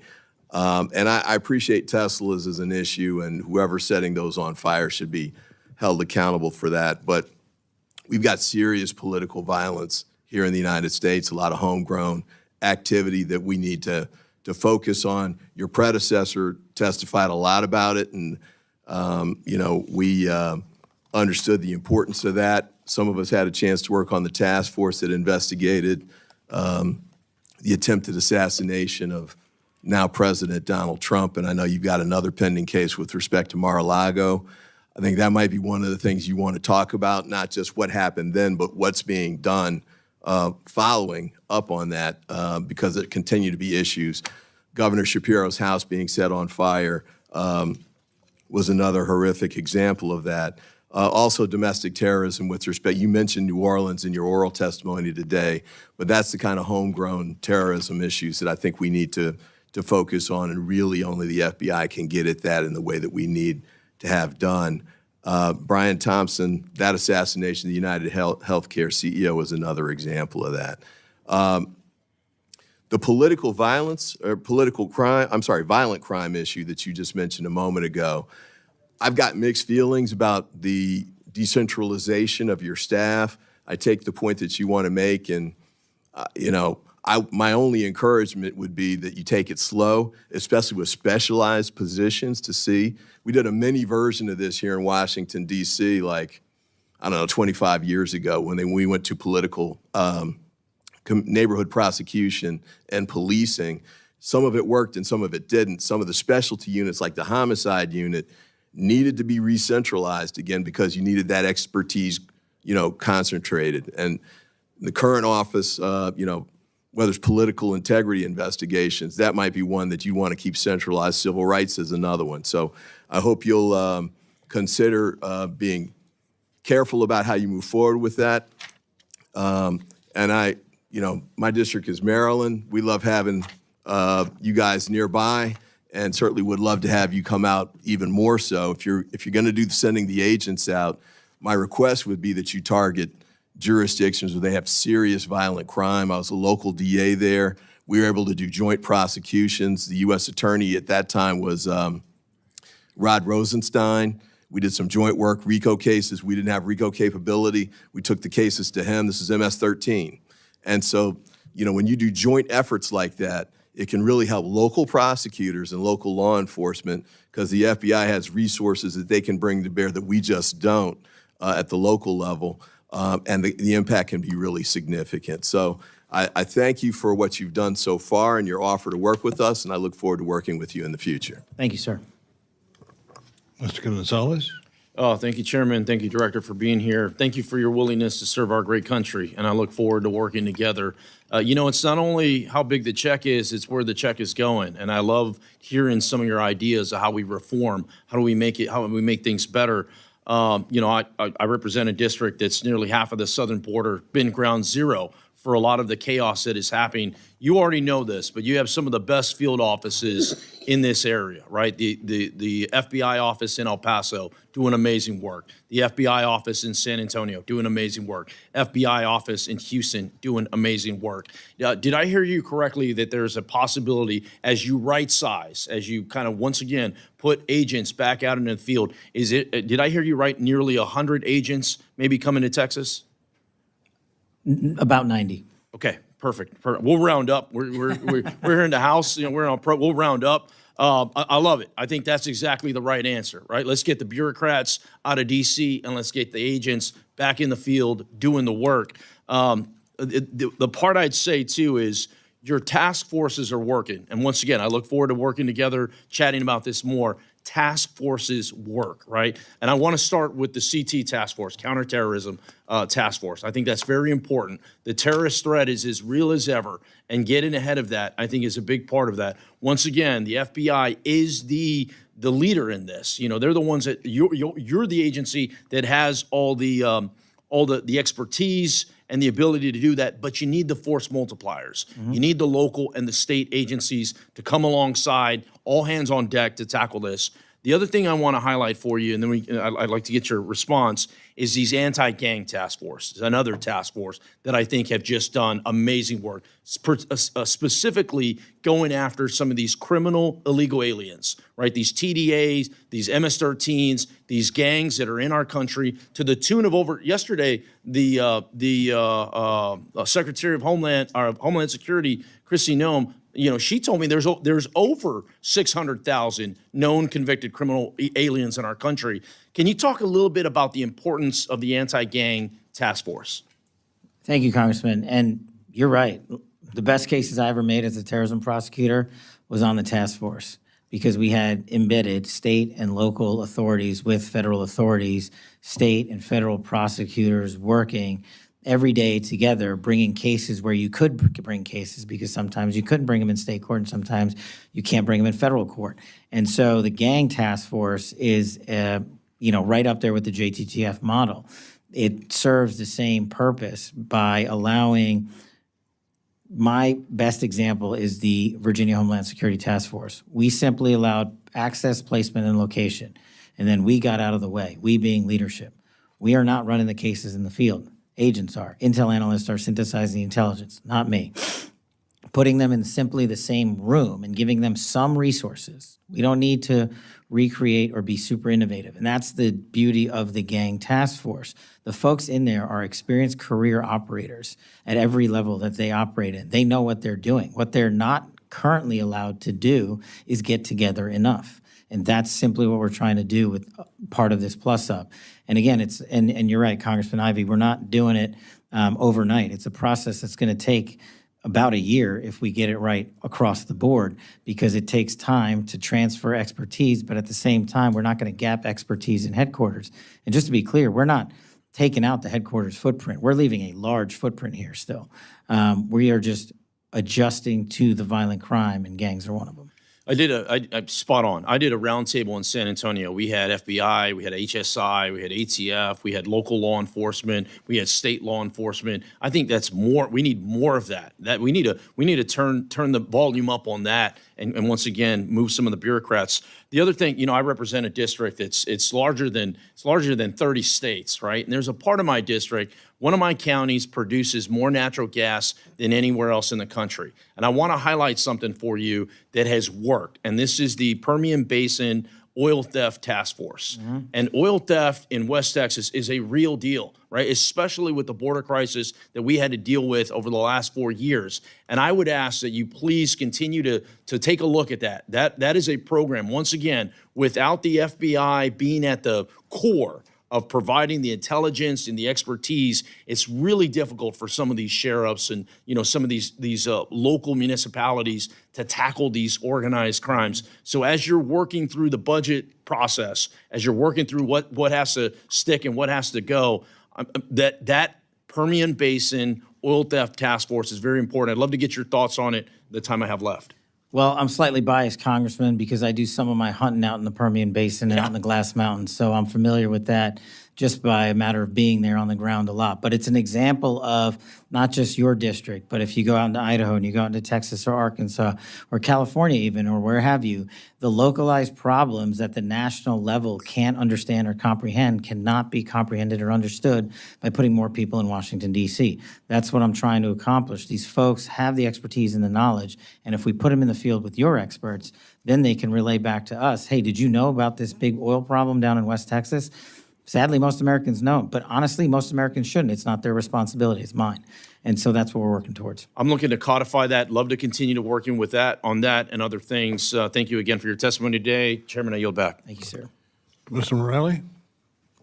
Thank you, Mr. Chairman, for the meeting, and thank you, Director Patel, for being here. I want to just preface this. I feel important to say that I think while the history of the FBI has not been a perfect one, the goal of the agency has always been focused, as it should be, on keeping Americans safe, the safety of American citizens. And I think I am concerned about, and I think millions of Americans as well are concerned about any suggestions that there will be a political agenda or adherence to the president's agenda as opposed to the safety of American citizens. And I appreciate everything you've said this afternoon, and I'm grateful for it.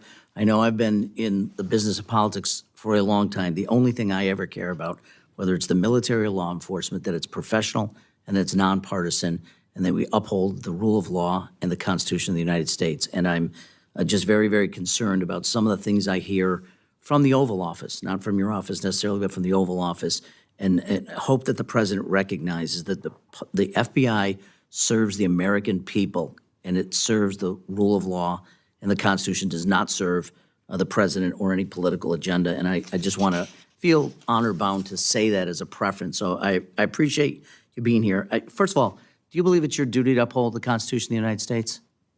Mine and everybody at the FBI. I appreciate that, sir. I want to go back, and I appreciate what everyone said. You know, the skinny budget, as we're calling it, is frustrating for appropriators because it's really hard to tell from the literally 10 lines and 100 words about the FBI what is envisioned here, and it calls for a cut of, as we've talked about, $545 million.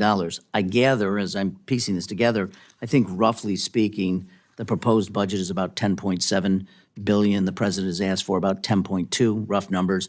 You're suggesting 11.2, which would be about a $500 million increase. And I think I share, as my colleagues do, some interest in, first of all, recognizing what that increase would be and how it would accrue to the benefit of the American people.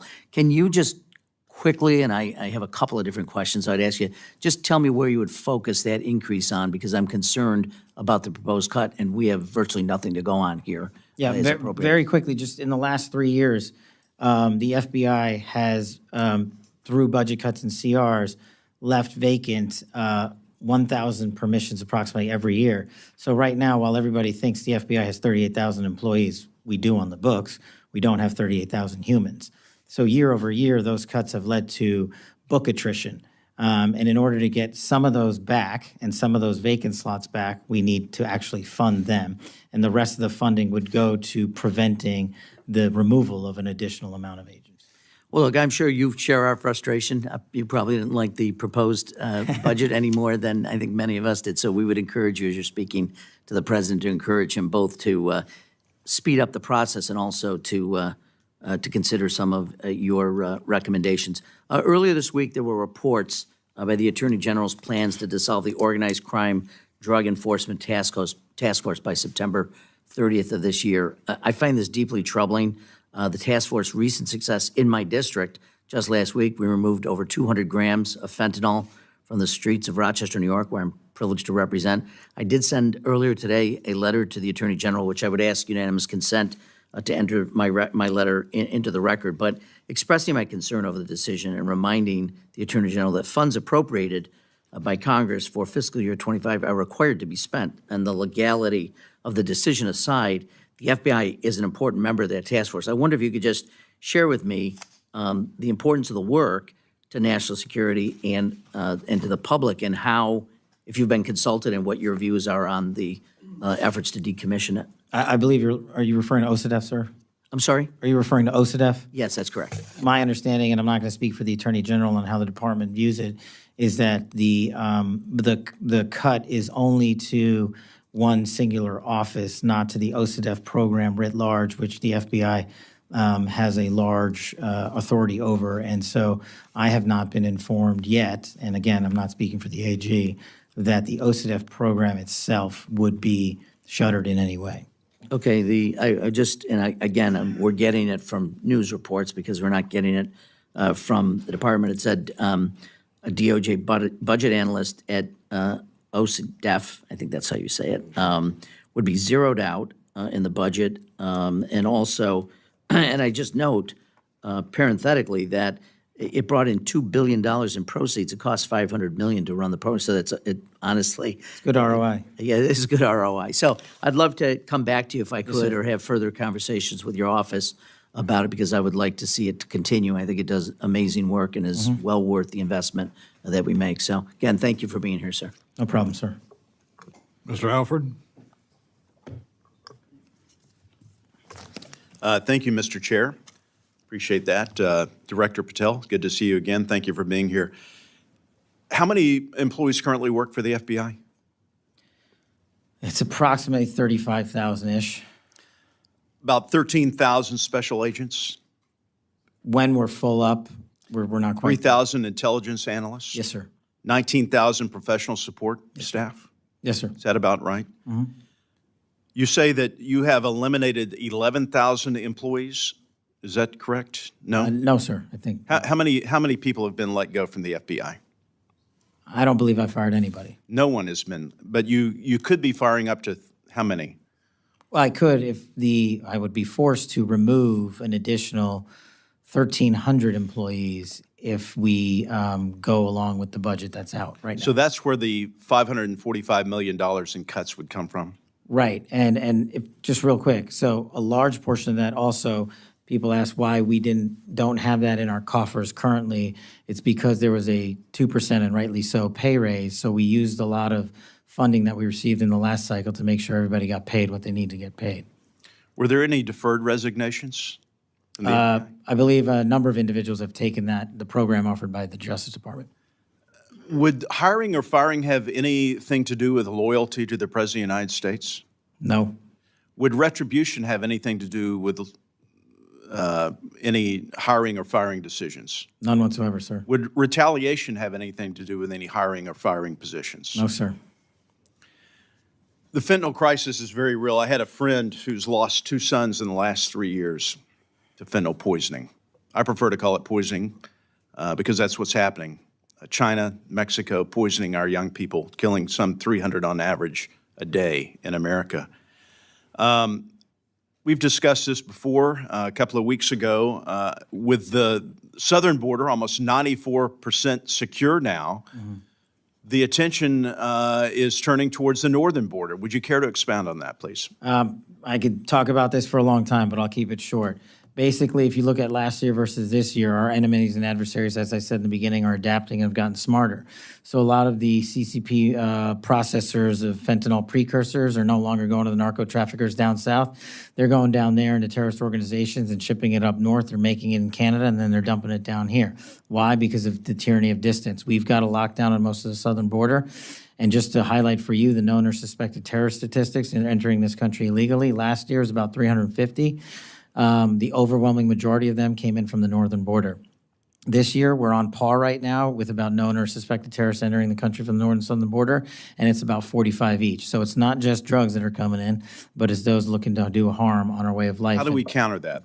We need a literal full government approach, across the board, state level wide approach, but we also need to take our adversaries more seriously overseas and not fall to the traditional position that if we're successful in one area, they won't adapt. They always do. You mentioned earlier in your testimony and some answers to previous questions about relocating personnel to the interior of America, getting them out of Washington, D.C. How many would be going to the Kansas City regional office?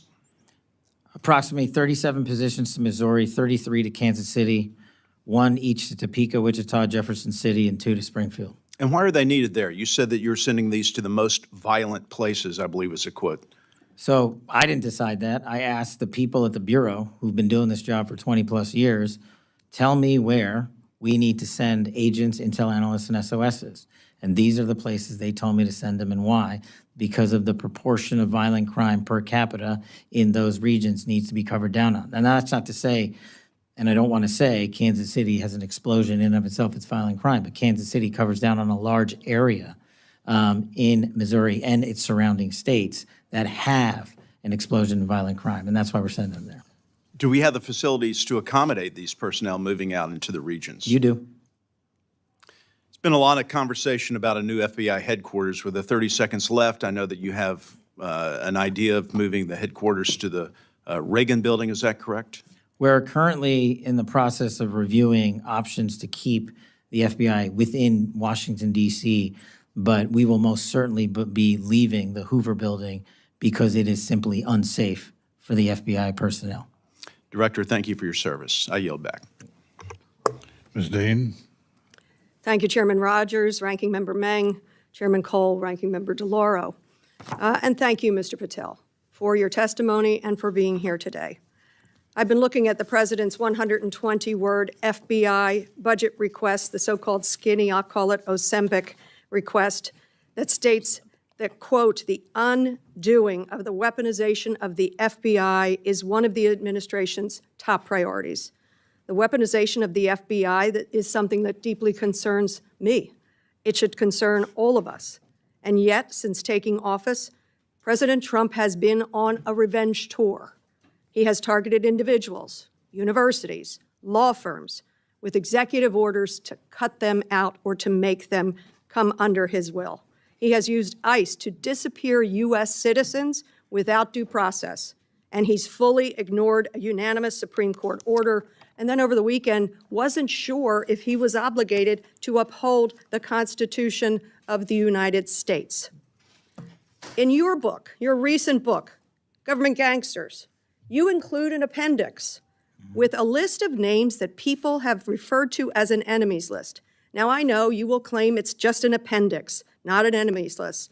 So let's focus on how the president sees it, on what the president calls it. And you proudly display his quote on the front cover of your book. The president calls this a brilliant roadmap, a blueprint.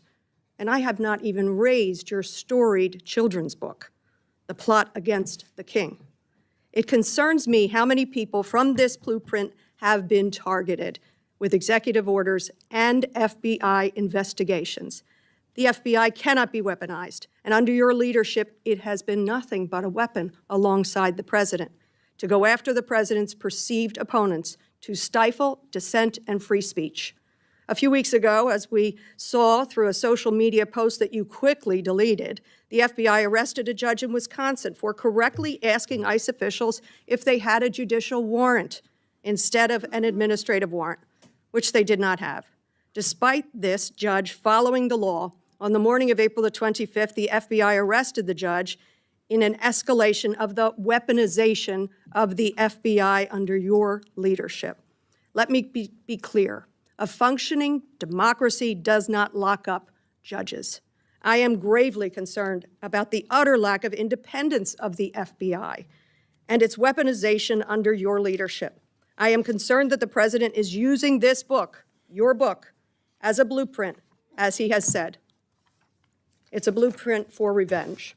And I am concerned that your eagerness, a childlike giddiness to carry out the president's revenge tour, you've shown yourself to be unserious in your statements before you were sworn in and some after.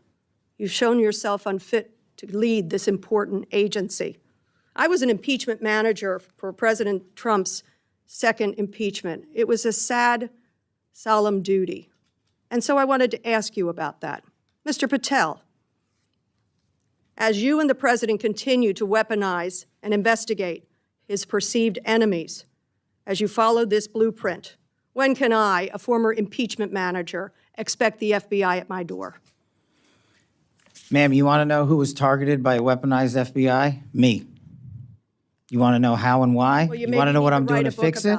Let me move on. Well, you Stage should read the topics. book because there's no enemies So- list on that book. So There are you- people that violated their constitutional obligations and their duties to the American people. That's good. You And they gave were them due rightly process. called out. I'm And you changing should topics. give that book to every one of your constituents so they can changing read topics. about it. I won't be doing that. That's their loss.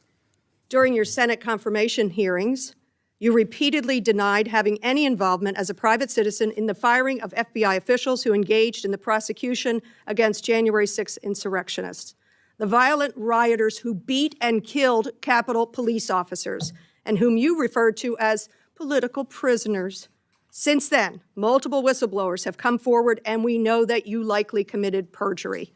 At the same hearing, you claimed you were not familiar with Stu Peters, an anti-Semitic Holocaust denier, despite the fact that you appeared on Mr. Peters' podcast 8 separate times.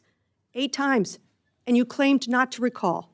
Mr. Patel, my second question is, should we worry more about your memory or your veracity?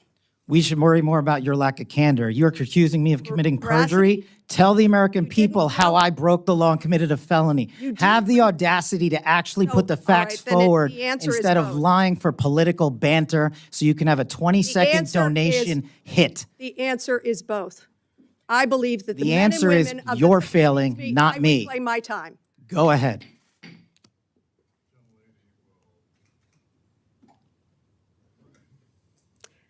Mr. Patel, I believe that the members of the FBI, and I know many of them, many retired, 38,000 people, as you say, it's a little less than that now, deserve the very best, deserve extraordinary independence, deserve freedom from the fears of being investigated, the freedom of coming forward to make sure they're doing their job.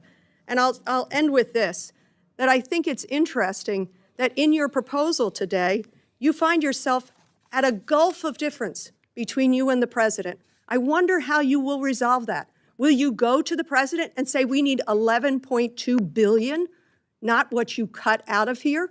You're asking for more than $1 billion than the president's request. Are you going to go to the president and straighten out that gulf? I'll do what I've always done and represent the American people, defend this country, and make sure the Constitution is always upheld and the FBI is never weaponized. Maybe you should do the same. So you agree with the president when he says he doesn't know if he should uphold his constitutional duty? If you want to just keep putting words in my mouth, the TV cameras are outside. I thank you. I yield back. Again, this is an unserious moment, sadly, for the FBI. I yield back. More so for you. Mr. Strong. Thank you, Chairman Rogers. Director Patel, thank you for being here today. I'd like to also extend my thanks to your staff and the hardworking men and women of the FBI and for restoring America's trust in the FBI. I'd like to commend your efforts to move FBI personnel into the field rather than into the Beltway, where their work can be the most impact. Let me start by shining a light on my district, Alabama's 5th Congressional District, which includes Huntsville, Alabama, and Redstone Arsenal. The FBI's presence at Redstone Arsenal dates back over 50 years to 1971. Currently, FBI Redstone seats over 2,000 personnel and includes personnel from 20 of the FBI's 30 sections. Time and again, North Alabama has answered the call to support the FBI with a second-to-none workforce, state-of-the-art facility, and plenty of room for cost-effective and responsible growth. Director Patel, a few weeks ago, you visited Redstone Arsenal in my hometown. Could you share with us what you saw while you were there and the impression the visit left with you? What I saw while I was there was the best example of what I've seen when appropriators work with the Bureau to defend the nation. And I wish everybody would go down to Huntsville, Alabama. It is our premier experienced law enforcement capability center and training facility that the interagency only wishes they had. What we have down there in cyber, in long-range missile defense capabilities, nested there with NASA and the Department of Defense, and further programs, including our Terrorism Explosive Device Center, which the world relies on to stop bombs from going off, and so much more is down in Huntsville, Alabama. And the reason it's there is because appropriators were brilliant enough to provide a space outside of Washington, D.C., to take a geographic footprint and save money instead of rebuilding here in Washington, to do it for half the cost in Alabama. And that's why we're moving 500 FBI employees this year to Huntsville, because the technical expertise they possess, and we do not want to remove from the FBI, is nested in Huntsville and not Washington, D.C. And in order to train the future men and women of the FBI, the DHS, the DOD, and every other intelligence agency we have, they're already asking us, when do we get to go to Redstone? So I encourage everyone to go down there. Director Patel, I applaud your commitment to making America safe again and returning the FBI to its core mission. We must continue to get our dedicated FBI agents back into the field and out of the beltway to protect America. This is there's no better place to achieve this than Redstone Arsenal in Huntsville, Alabama. Huntsville provides the most cost-effective location, distinct partnership opportunities, a high quality of life for personnel, and a remarkable talent pool. Director Patel, could you expand on the plans for moving personnel and programs to Huntsville, as it's often called FBI HQ2? What are the timelines for executing this, and do you have the necessary resources to execute this move? Taking those in reverse order, the short answer is no. So we've got the North Campus and the South Campus down there. North Campus largely constructed and filled. The South Campus has been, the land has been leveled and the plots have been mapped out. And in order to fill it, and in order to build buildings 3 and 4 and 5, as we call them, and the new training facilities that we and the appropriators have already looked into and approved, we're going to need another $160 million to accomplish that. And once those buildings are built in the next 3 years, we will move another 13, maybe it's 1,400 employees down to Huntsville, because again, we are not removing them out of Washington, D.C. to remove them. We need a place that allows their skill set to be met. And it's not in Washington, D.C., and tragically, it's not in Quantico either. I wish it were, because then we wouldn't move them. But that's what we're looking to build is for the future. It also gives us a landing platform in a more centrally located area of the country for these specialized teams to deploy out into the rest of America when something goes boom or when there's a tragic accident. So I am asking the appropriators not only for the $145-ish million to finish the build, but the $60 million for the O&M to keep the facilities up.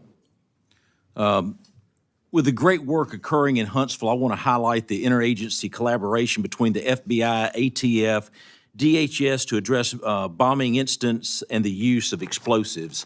The FBI's Hazardous Device School, Terrorist Explosive Device Analytics Center, or TDAC, are located at Redstone. The ATF's National Center for Explosive Training and Research and the U.S. Bomb Data Center are also located in Huntsville.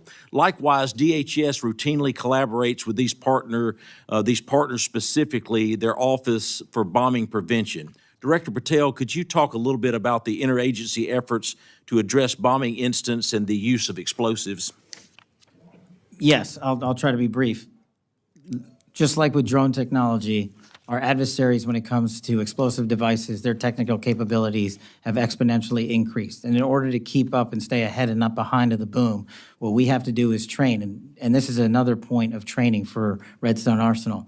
Everyone that's qualified as a bomb technician in the FBI and the rest of the country gets that training at Huntsville, Alabama. And that's the reason we need these schools to exist. So to stay ahead of the fight, and these explosive devices that are being engineered in people's basements in places across the world and they're being shipped here, we need to know how to shut those off before they explode, and that's what Redstone does. Thank you, sir. Mr. Chairman, I yield back. Mr. Fan. Yes, sir. Thank you, Chairman. Thank you, Director Patel. In a local situation in Maryville, Indiana, within my district, I have a high-intensity drug trafficking area, HIDA, which receives federal funding.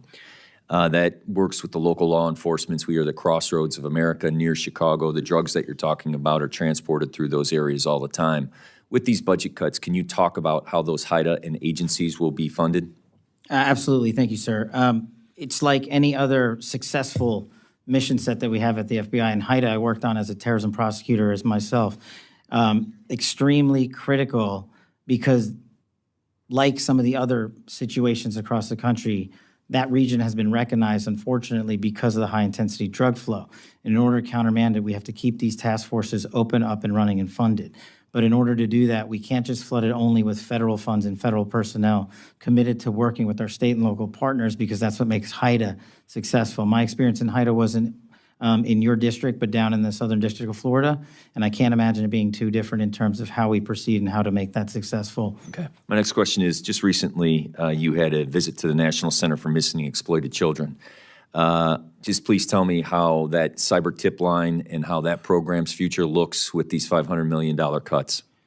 We actually partner wonderfully with NCMEC, and we've committed to allowing our FBI employees to remain there no matter what. We will find a way to fill that mission set, even if, even under the most austere of budget cuts, because what they do is exceptional. If people don't know, they need to go there and see it. It's right in Arlington, Virginia. They find missing children from 5, 10, 15, 20, 30 years ago, and they provide treatment to those that have been abused. Okay. And so you have my commitment, sir, that we'll do it.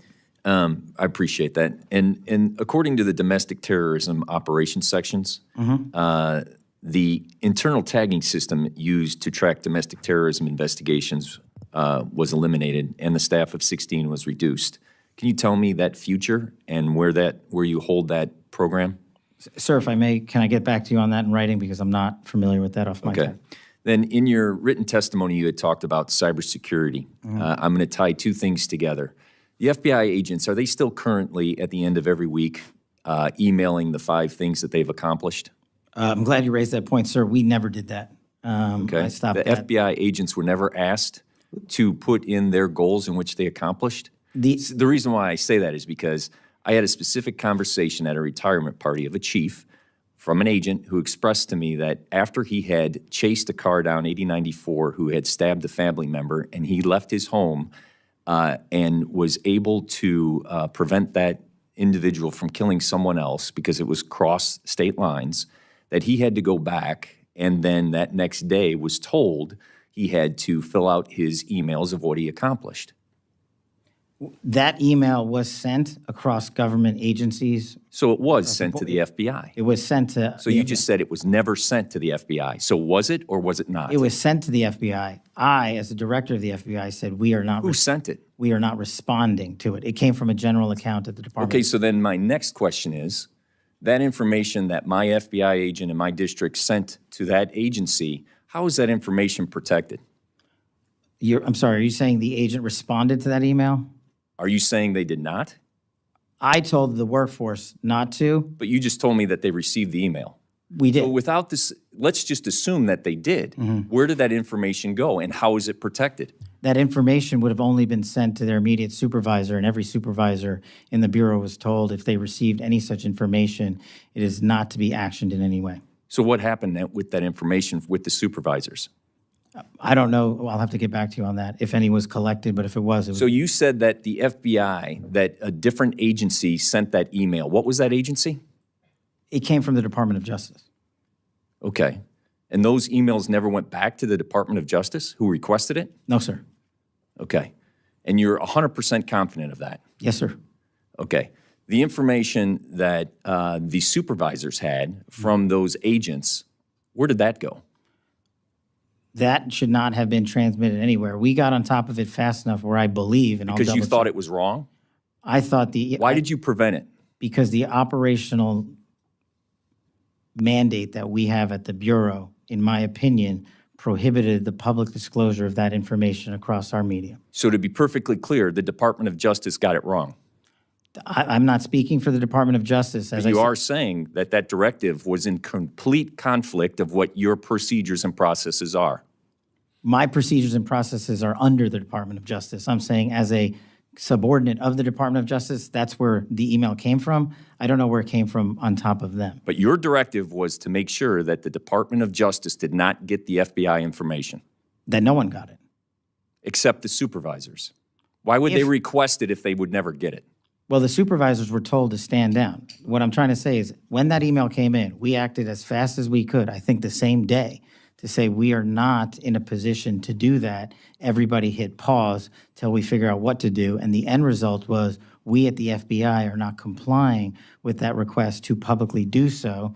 And we told agents that if you feel the need to express that information to your supervisors, only do so on the classified system.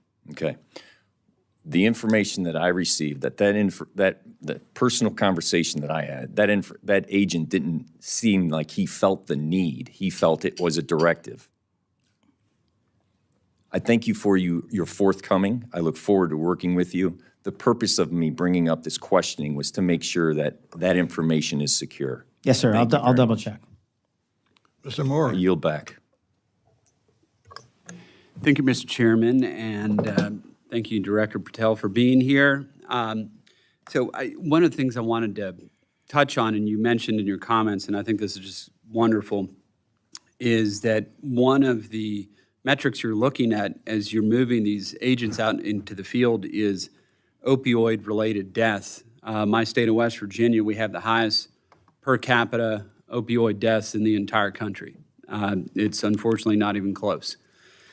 And as you're moving these agents out of Washington and out into the field, I believe you recently toured our CGIS building there in Clarksburg, West Virginia, which I think is a great facility, which is in my district.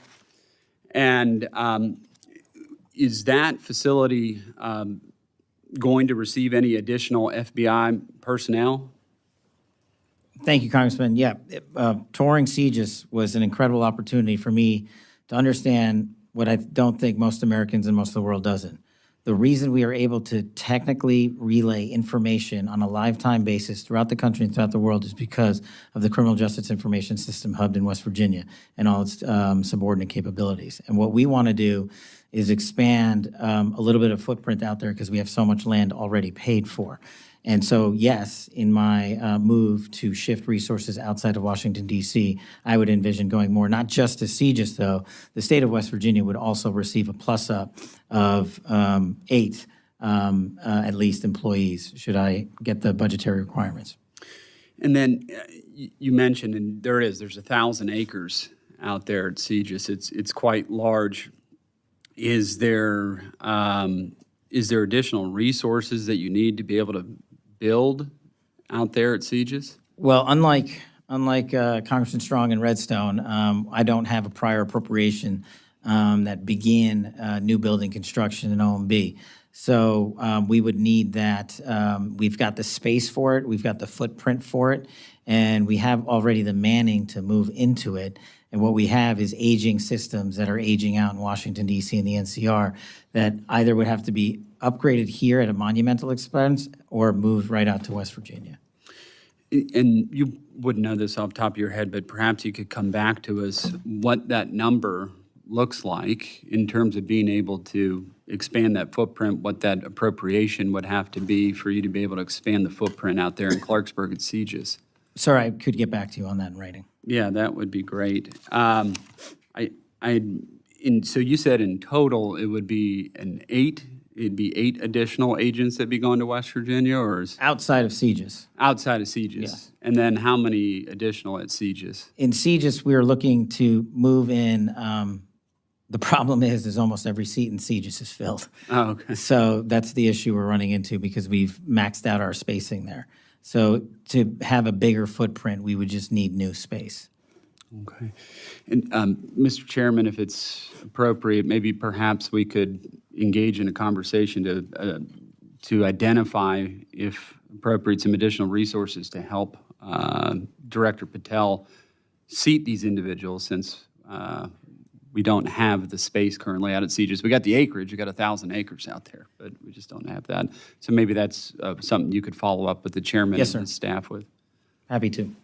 I yield back, Mr. Chairman. Thank you. Mr. Clyde. Thank you, Mr. Chairman.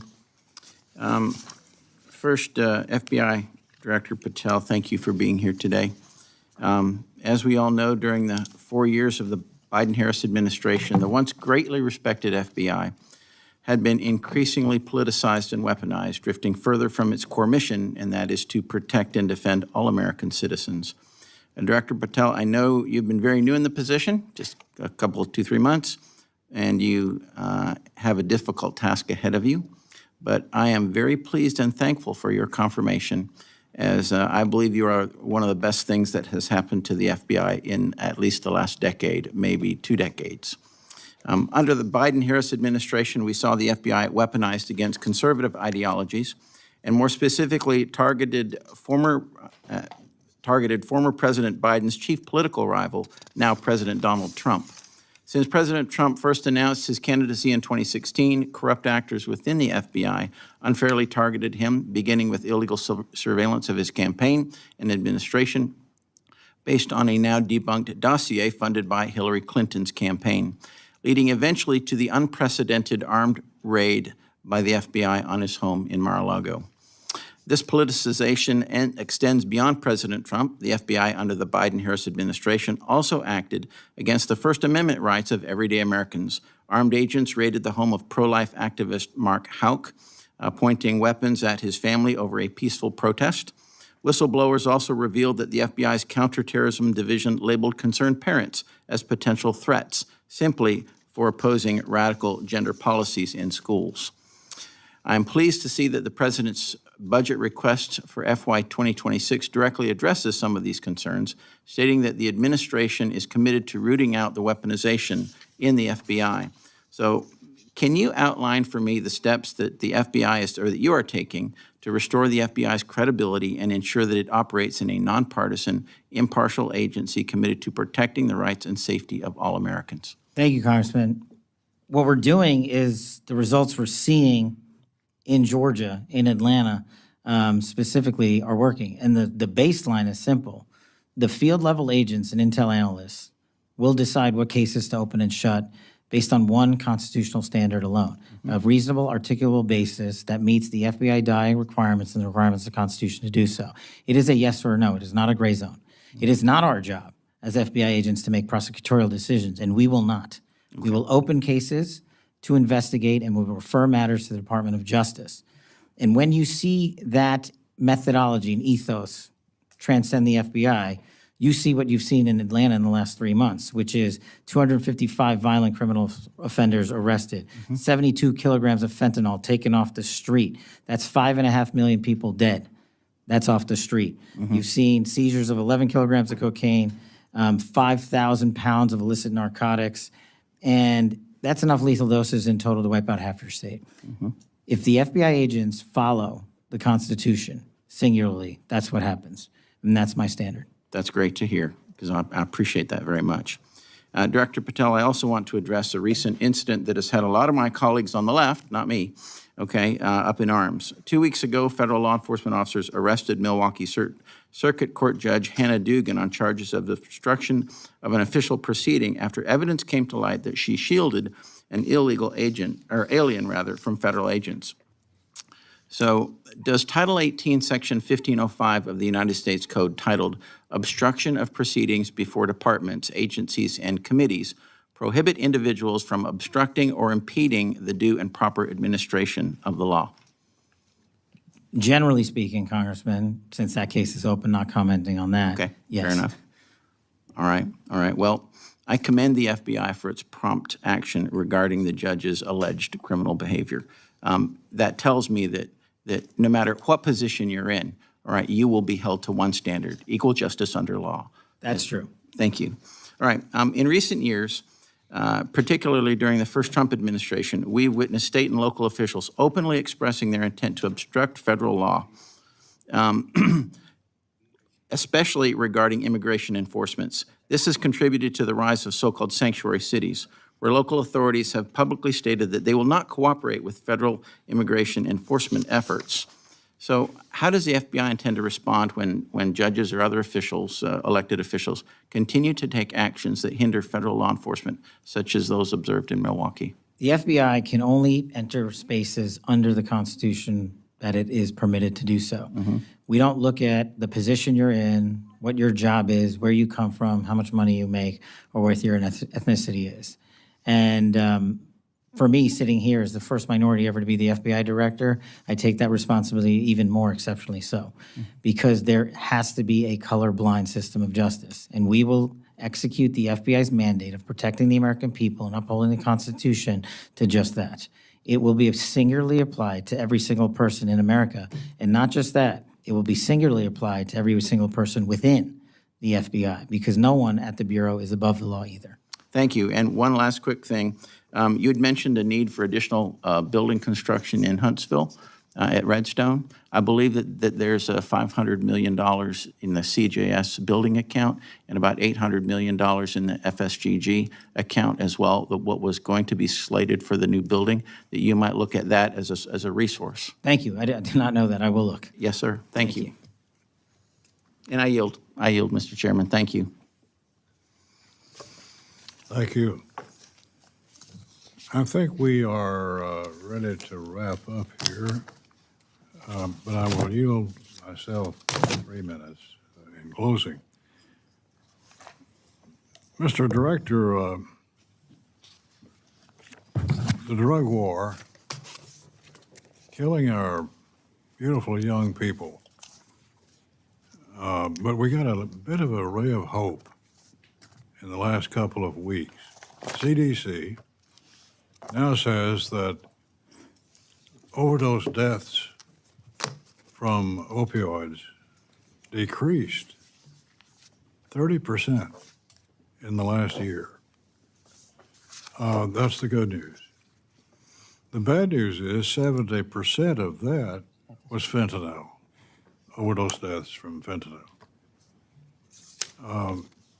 I was happy to see the news story over the last couple of days of the very successful seizure and arrest in the west of the U.S. Of fentanyl seizures. The cartels are the culprit. The drugs are bad, but they have to have this national, international organization in place, infiltrating every metropolitan area in the U.S. and otherwise.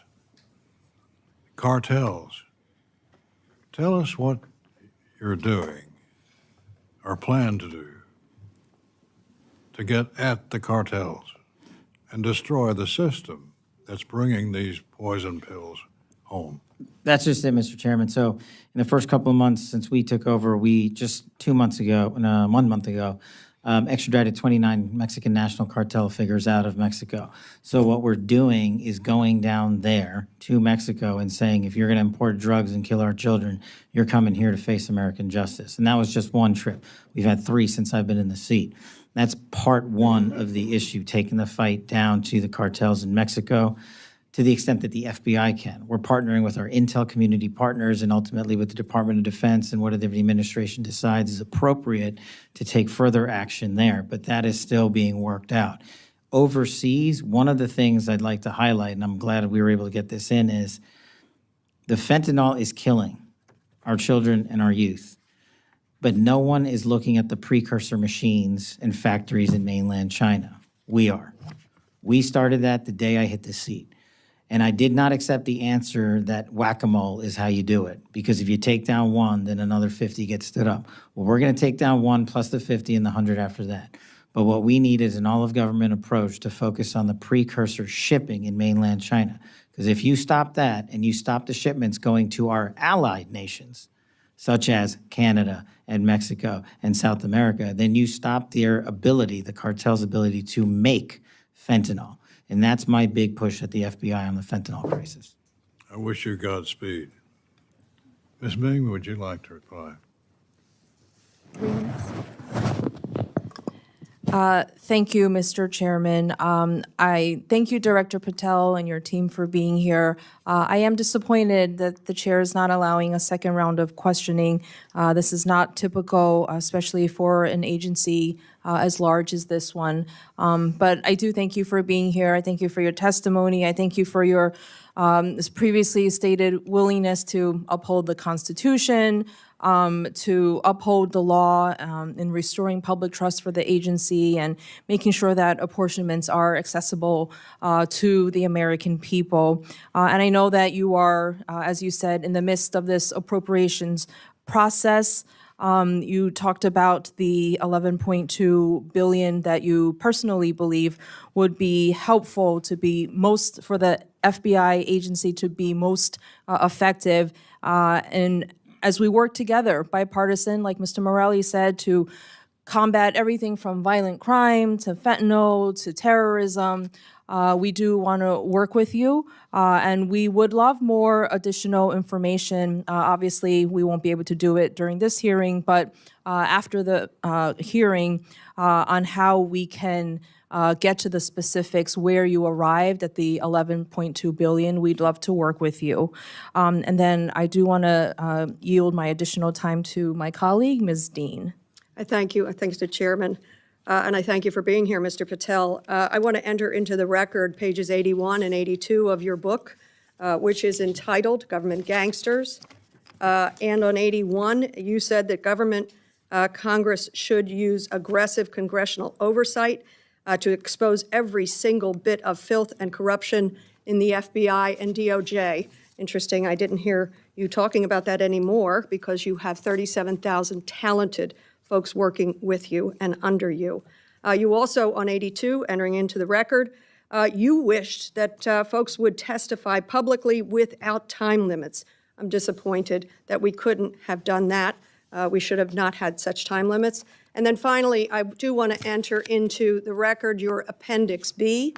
It is entitled Members of the Executive Branch Deep State. And just pulling through a couple of them, I see listed in here dozens of people, but the Covington Law Firm, Mark Esper, Perkins Coie, Miles Taylor, Andrew Weissman, and so many others. I enter those into the record.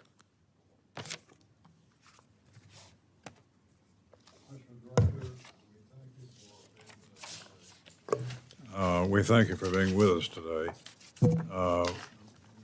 We think that you're the right person for the job, and we're all wishing you well and success.